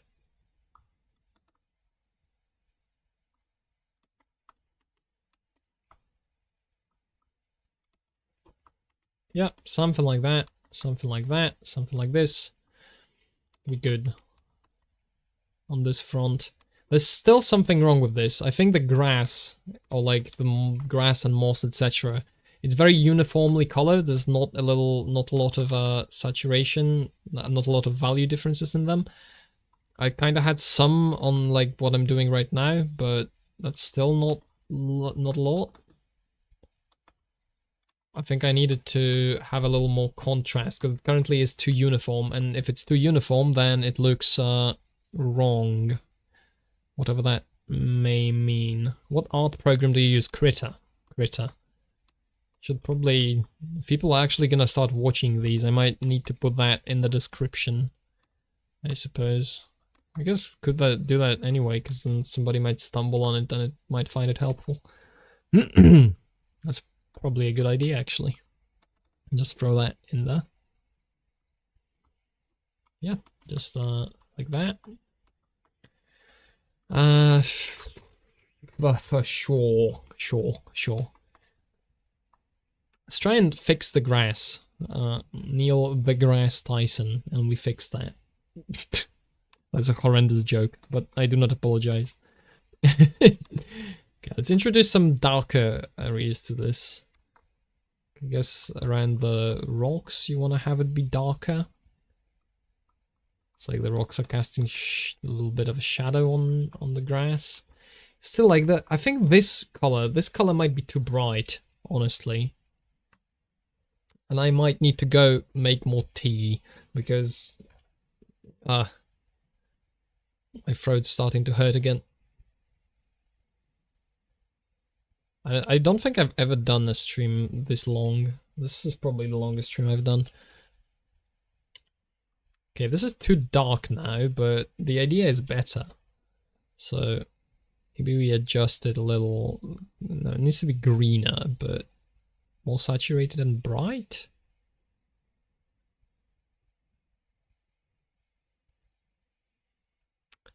Maybe in the yellow direction? What if it was like very bright spots? Okay, this is better. This is better. This is doing something. Not yet sure. Not sure yet how to approach this. What I have here, a lump of grass there. Oh, to quote certain thinker. Let's do the darker color, maybe even darker. Like we're going like extra dark.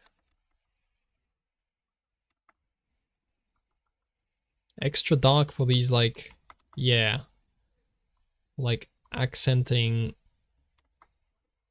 because the contrast gives it a shape, like a little bit, right? If I have a little, like, I don't have to draw the entire shape, but if I introduce the contrast, it makes like the mounds, etc., look like actual mounds, even when they are very simply blobs, you know, on top of things. So like if I do this, then that suddenly looks like there's a little mound in there. Not sure how to do this, to be honest, but this should be darker and then this should be brighter. And then near the water we should have it be wet. And wet is darker, right? That's generally how it goes. Like wet stuff is darker. Yeah, okay, okay. This is starting to look like something.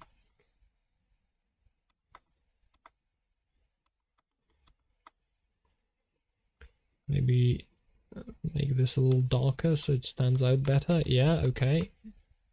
Figures.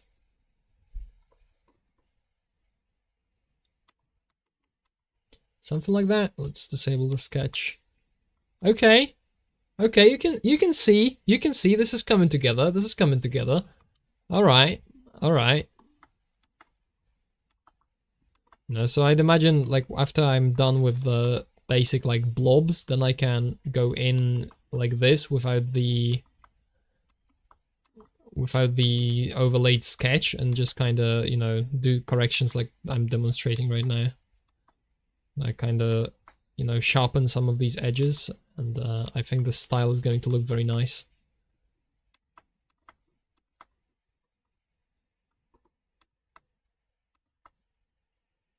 You know? Stuff like that. That's fun. That's gonna be a very fun part to do way down the line.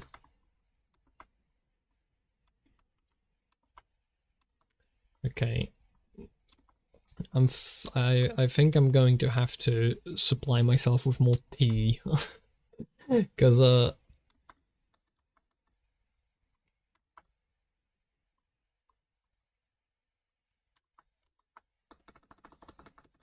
yeah, we want the spots, you know, the bright spots. Because that's kind of how light shines through trees, right? It like casts these like bright highlights on some parts, and then the rest are not that highlighted. So if I do that, it should look a little better, maybe? I don't know if this looks better, I'll be honest. Let's see without the sketch. Okay, okay, okay, okay. This is not bad. This is not bad. I repeat, ladies and gentlemen, this is not bad. I am surprising myself with this, honestly. I didn't think this would go this well so far.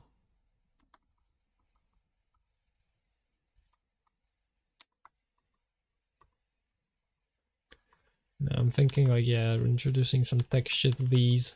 It's like basically turning, but I probably shouldn't be doing this at this stage. At this stage, it should mostly be blobs, I think. And then after, like in another pass, we do more detailed things. For now, I just kind of want to establish the contrast and etc. Like, okay, you have that. And then you want to have a little darker spot underneath the character. So like, you know, he's actually there and casting a shadow and impacting the environment a little bit. You probably want to have like a little darker rock because it's in the shade. Then you might want to even extend this to around his hair. Right? Something like that. And then same with Ori. You probably want to give this like bluish highlight from his light because he glows, as we've established. So we want to probably have a little highlight around it. And then blend the highlight color with one additional. Like this.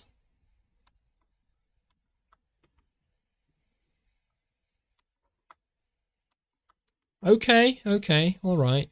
Yeah, not bad. This looks kind of bad though. Yeah, the waterfall looks better without the stupid like second layer, so for now we're gonna leave it like this. This is going way better than I expected, honestly. I think this looks great so far. I might actually end up being happy with this one. That's cool. Alright, okay, let's add a little more to this rock, because currently it doesn't have anything. And then I think I'm going to hop out of the room, stretch, do a little bit of stretching, and then get some tea, perhaps. Because my throat's, you know. I've been talking non-stop for 3 hours 40 minutes. You can probably you can understand, right? Well, that's understandable. You know, it's happened. We have problems. All right. Let's see. Okay, this is pretty darn good. I do say so myself so far. Let's bring that up to full screen. Do the BRBT, like one final T before the end of the stream. Maybe introduce the letterbox again, because that's kind of what I think this looks cool. I'm so happy with this so far. All right, muting myself, going for T, and I'll be back and I'll try probably to go for like another 20 to 25 minutes. If I don't die. We'll see how my throat feels about this tomorrow, because I can already feel I'm slightly losing my voice. Alright, tea time. I'll be right back.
Wait, I don't need to wear headphones. I forgot.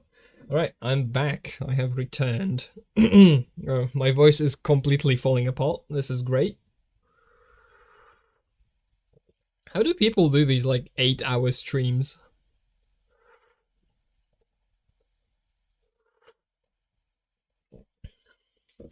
That's like genuinely, after trying, talking. I guess it's a little different if you have multiple people on a stream. Then I guess you don't.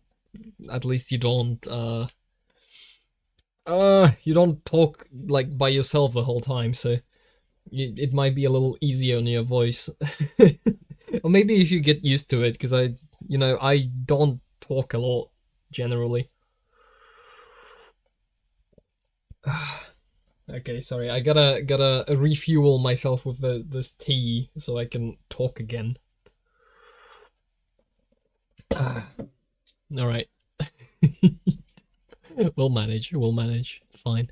I'm so happy with this, by the way. Just giggling to myself because this is turning out way better than I expected, and I'm kind of glad I've decided to just go for it instead of trying like this. Last time I tried this like careful setup with all these layers. I showed it, right? Like I showed the setup. So it's like complex and it allows you, it's kind of cool in its own right, etc, blah blah blah, but I'm glad I've decided to just do it because this is going way better than expected. Okay, give him. He looks so goofy. This doesn't look right at all. Cancel that. I'm falling apart. It's not going great.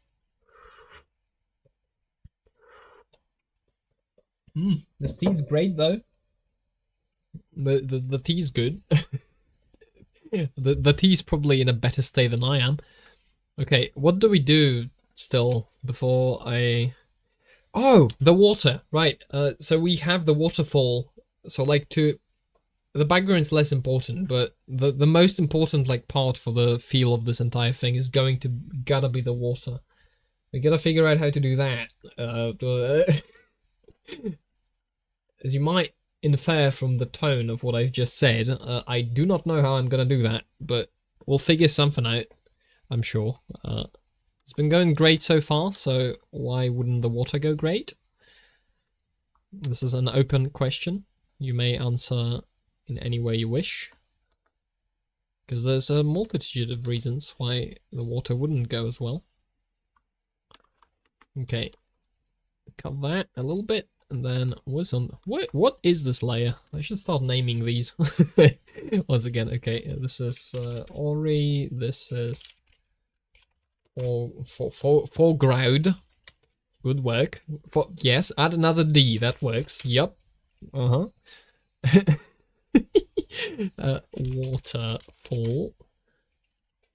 Waterfall S, yes. And then this is behind waterfall S. Fantastic. And then this is apparently an empty layer. There's nothing on this layer, I don't think. Yep, it's nothing. Okay, so we can use this layer to... Maybe I just added it and forgot. That's also entirely possible. Water. Yes. Amazing. Get it to the back.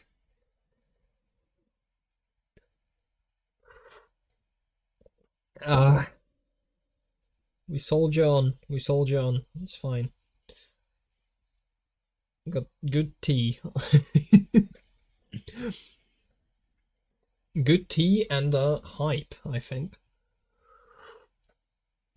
So anyway, does the green like moss etc. actually go into the water in the original? Let's see. Oh yeah, it absolutely does. It has like little like is integrated with underwater greenery in a way. There's little rocks sticking out. No, I'm not doing a one-to-one recreation, but I think that's a good idea. Yeah, you just have the more wet rocks and stuff going into the water.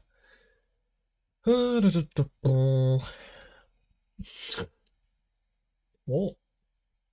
Okay. For a second there, YouTube was showing me that the stream's gone down, which hopefully it hasn't. Right, wait. Let's try this. Let's try this. Let's try this. Sketch values maybe. Okay, so first of all, we want a part of this that's going to be. Should it be brighter underwater or darker? I think it should be brighter, right? No, it's definitely darker. Like the water is bright, but everything else is darker. So we want that darker, and we want to give it a bluish tint, maybe. Like that, like teal, but darker teal. Like this color, maybe. Yeah, darker. Yeah, darker. That's what I'm thinking as well. Like that.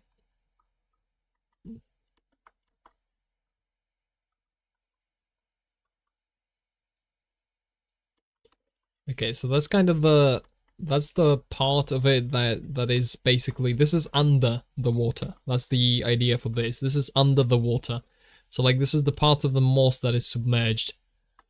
Then you want to have under that, we want to have like a layer of blue tinted dark, like a rock, but this has to be like the correct color as well. And we can't make it overshadow the moss. It might be more in like this like light bluish tint. Don't really know. That this is gonna be like the base color for this rock. I'm thinking that's what I'm. And what you want to have it a little shaky around the edges, because the water would distort it a little bit. So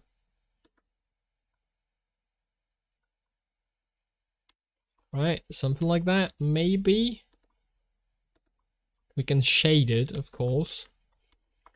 Like this is underneath, and then we are going to have a reflective layer on top that's going to be reflecting what is above the water, like over there.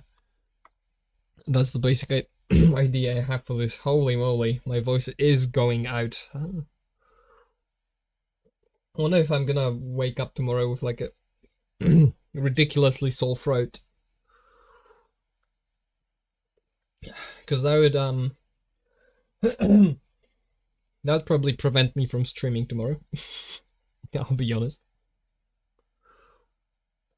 Or maybe from talking.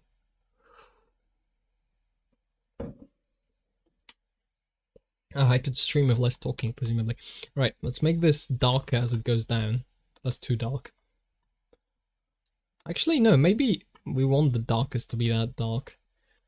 Because there's a lot of contrast. Like, I'm doing a lot of contrast in this image, so maybe we want that. And then that's a big step.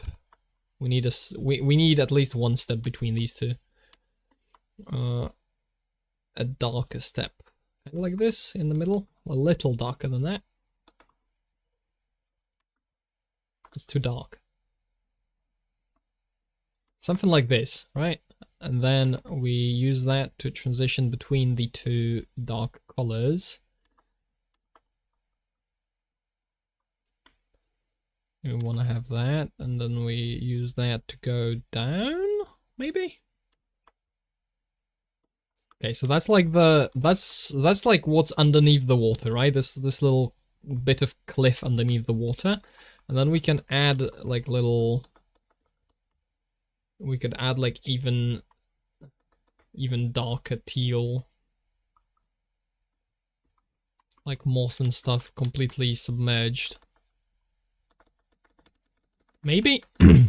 Although I think that's not necessary, because this detail is not going to be all that visible.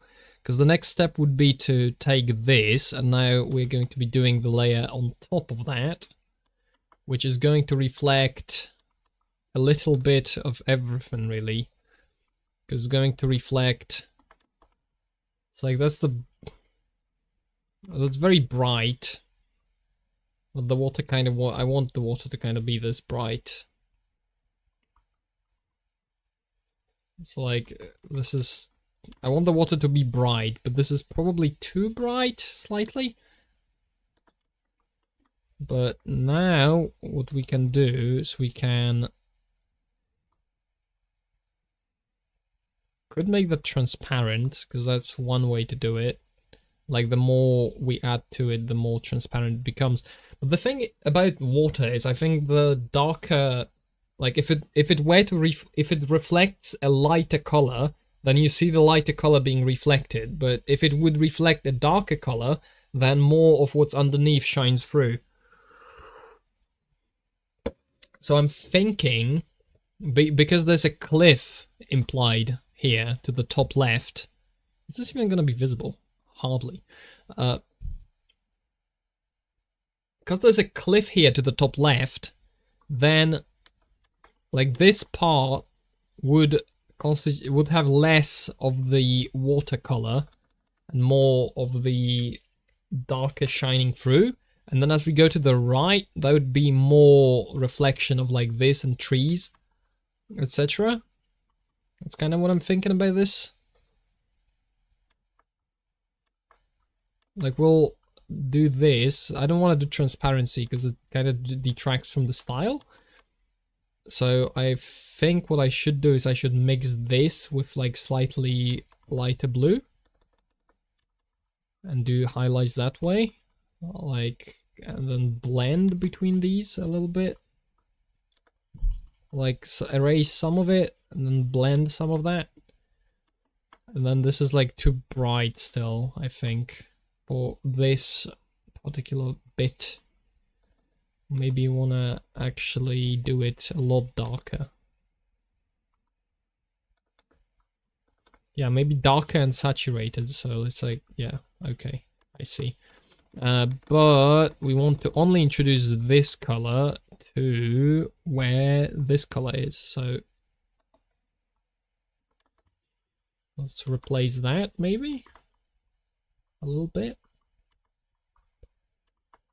And once again, I am once again improvising. Not too shabby, not too shabby. Okay, so this like becomes more intense as we go in this direction.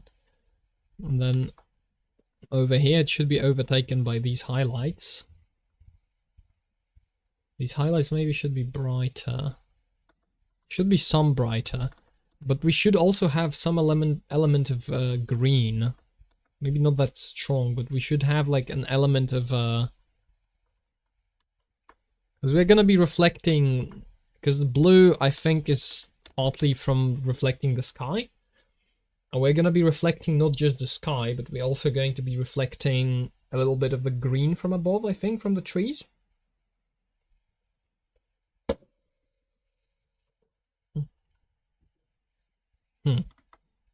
Maybe that's just achieved through like a slight tint of this, and then saturated but darker. Yeah, but brighter. Yeah, a different color, and then we can take this one and we can actually shift it away from that so that it's a little more visible. Yeah, that make it a little more blue. No, because it can't be blue. That's the thing. I'm not sure, because this is very, like, I'm doing very specific colors, and so not sure how this is actually looking on different monitors, because I do not know much about color management, if I'm to be honest. You can probably introduce some of that into this whole mix.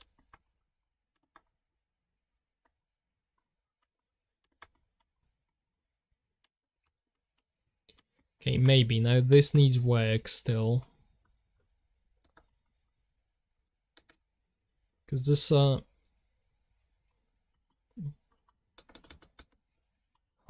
I'm not sure even how to think about it. I'm just trying things and seeing what they look like at this moment. This is not looking too bad, actually.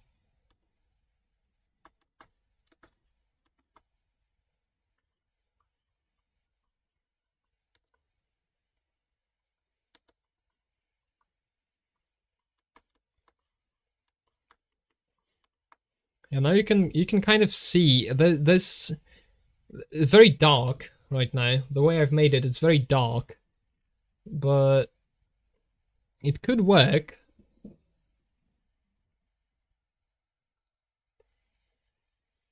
I think needs a little bit more in the direction of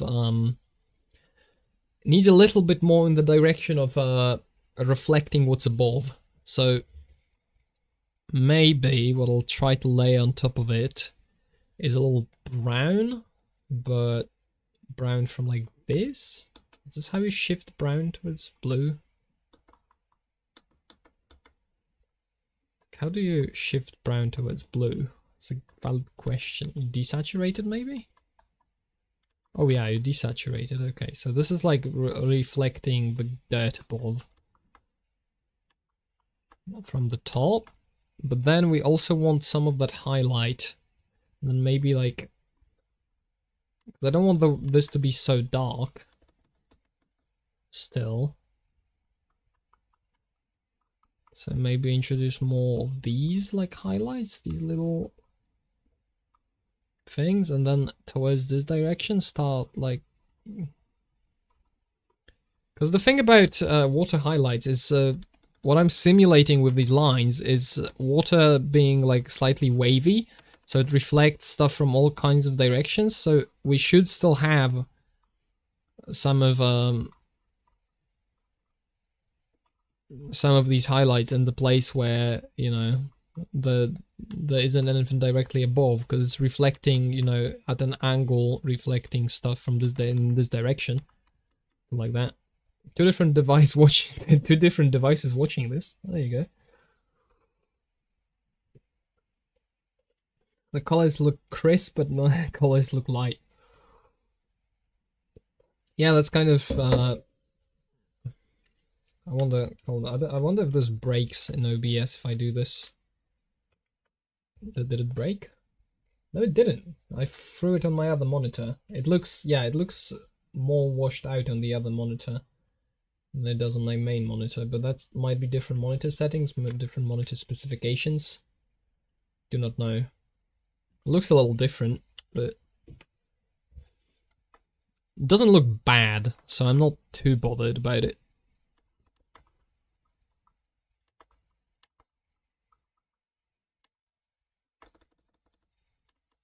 Okay, but wait.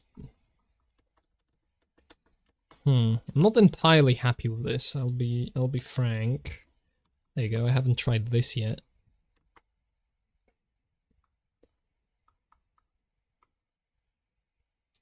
Huh.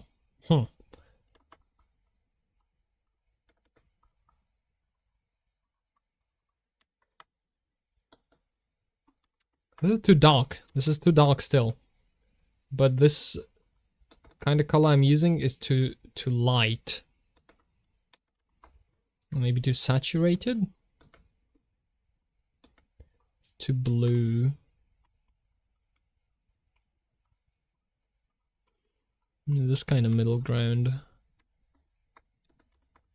I might be overthinking it in this case. It might actually look decent. And if I looked at it more with a more neutral perspective, I'd see that it looks decent. Maybe. It's hard to know. It's even staring at it for this long. It becomes hard to tell. Maybe that's a good moment to take a break if that's what is happening. Also a valid point.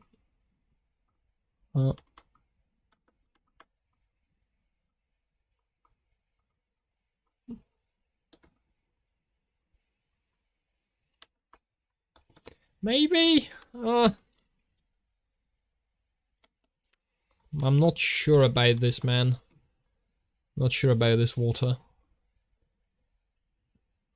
You're still streaming, I guess. I'm gonna be ending soon because my voice is about to collapse. I've taken a second emergency tea dose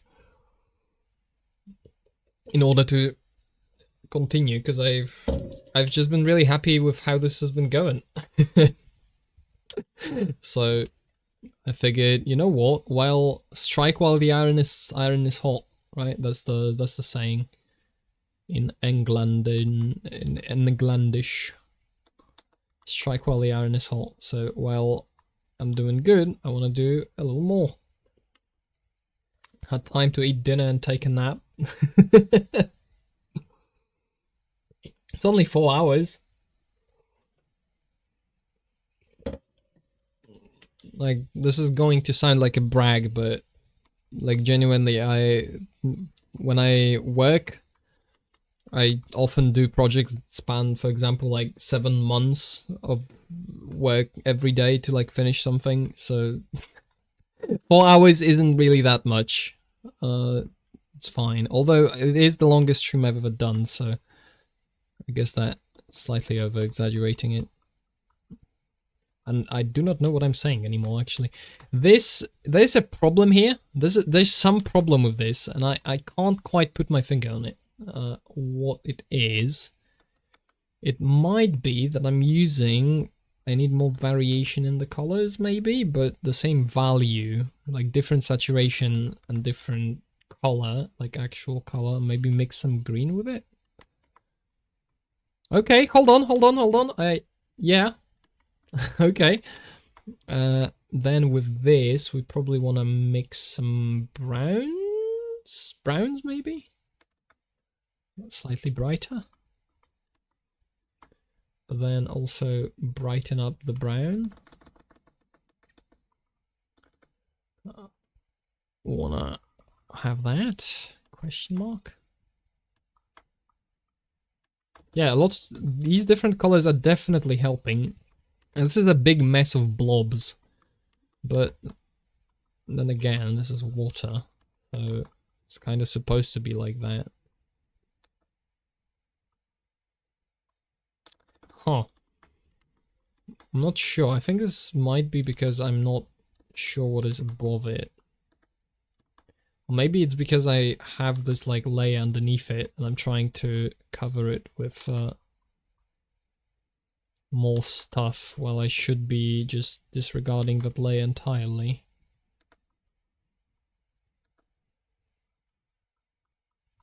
Yeah, maybe just go with bigger blobs but more sensible blobs. It's probably the play. Probably the way to go, maybe?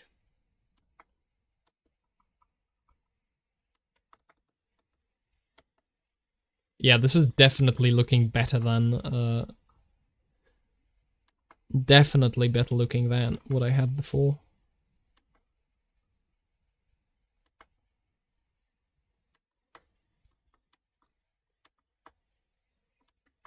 Yeah, and then we can go here and maybe erase a little bit of that.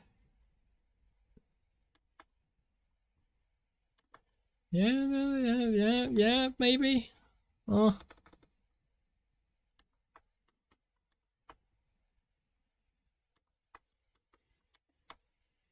Yeah, and then turn this into more, because it's more of a grazing angle, so the more of a grazing angle, have that, have this, have that, have that. Darker colors here, maybe a little bit. Yeah, so this is like reflecting something dark above. I think this is good.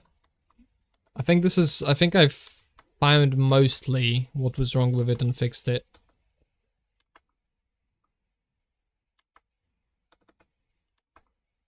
Not, like, this is not perfect, but...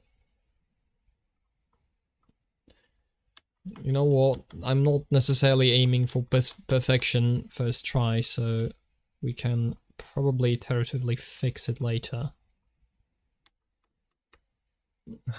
When you finish with this drawing, how long that takes will show us it finished. Well, most likely.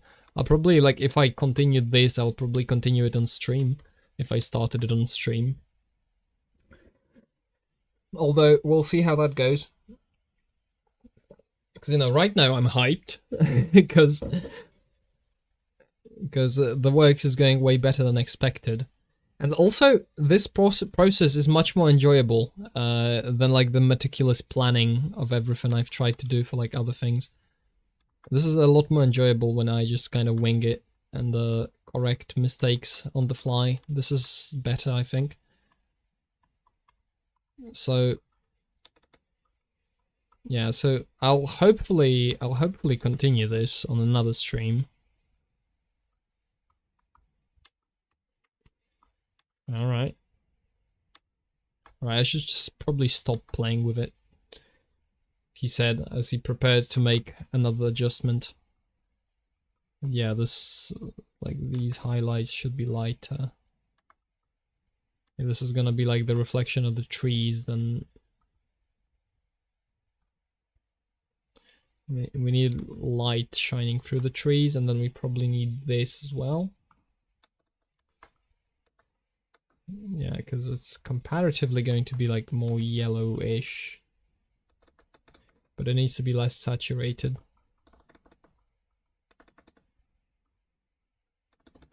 Less saturated and brighter,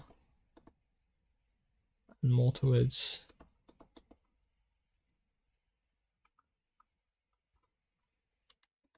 almost. Almost.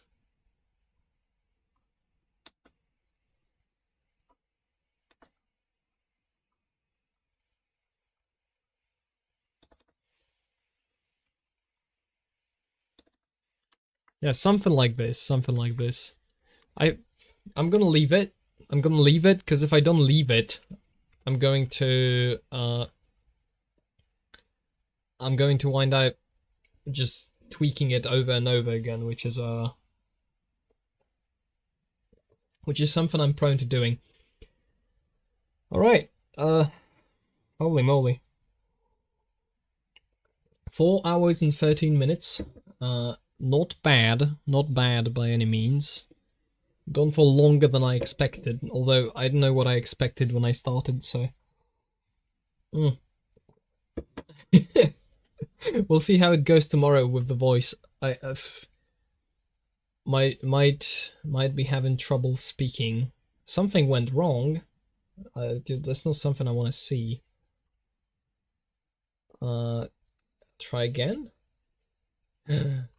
Oh. Alright. Well, anyway. So this is what I've managed to do. I'm pressing tab on the wrong window.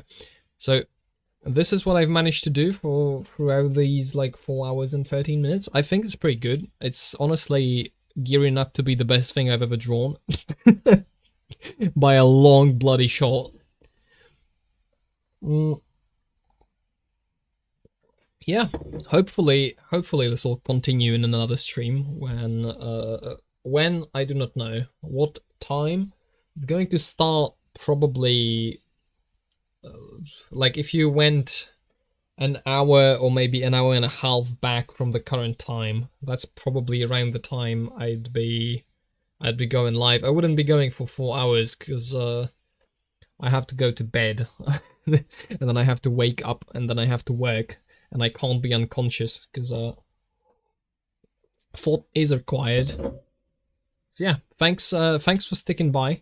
Very nice. This is most definitely the most successful stream I've ever done because a bunch of people showed up. Thank you very much.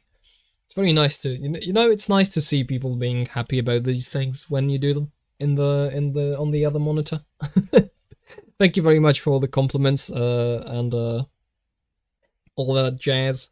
I sincerely appreciate it, and I suppose see you later. See you later. Goodbye. Good night. Bye bye. Have a good day. Good night. Good evening.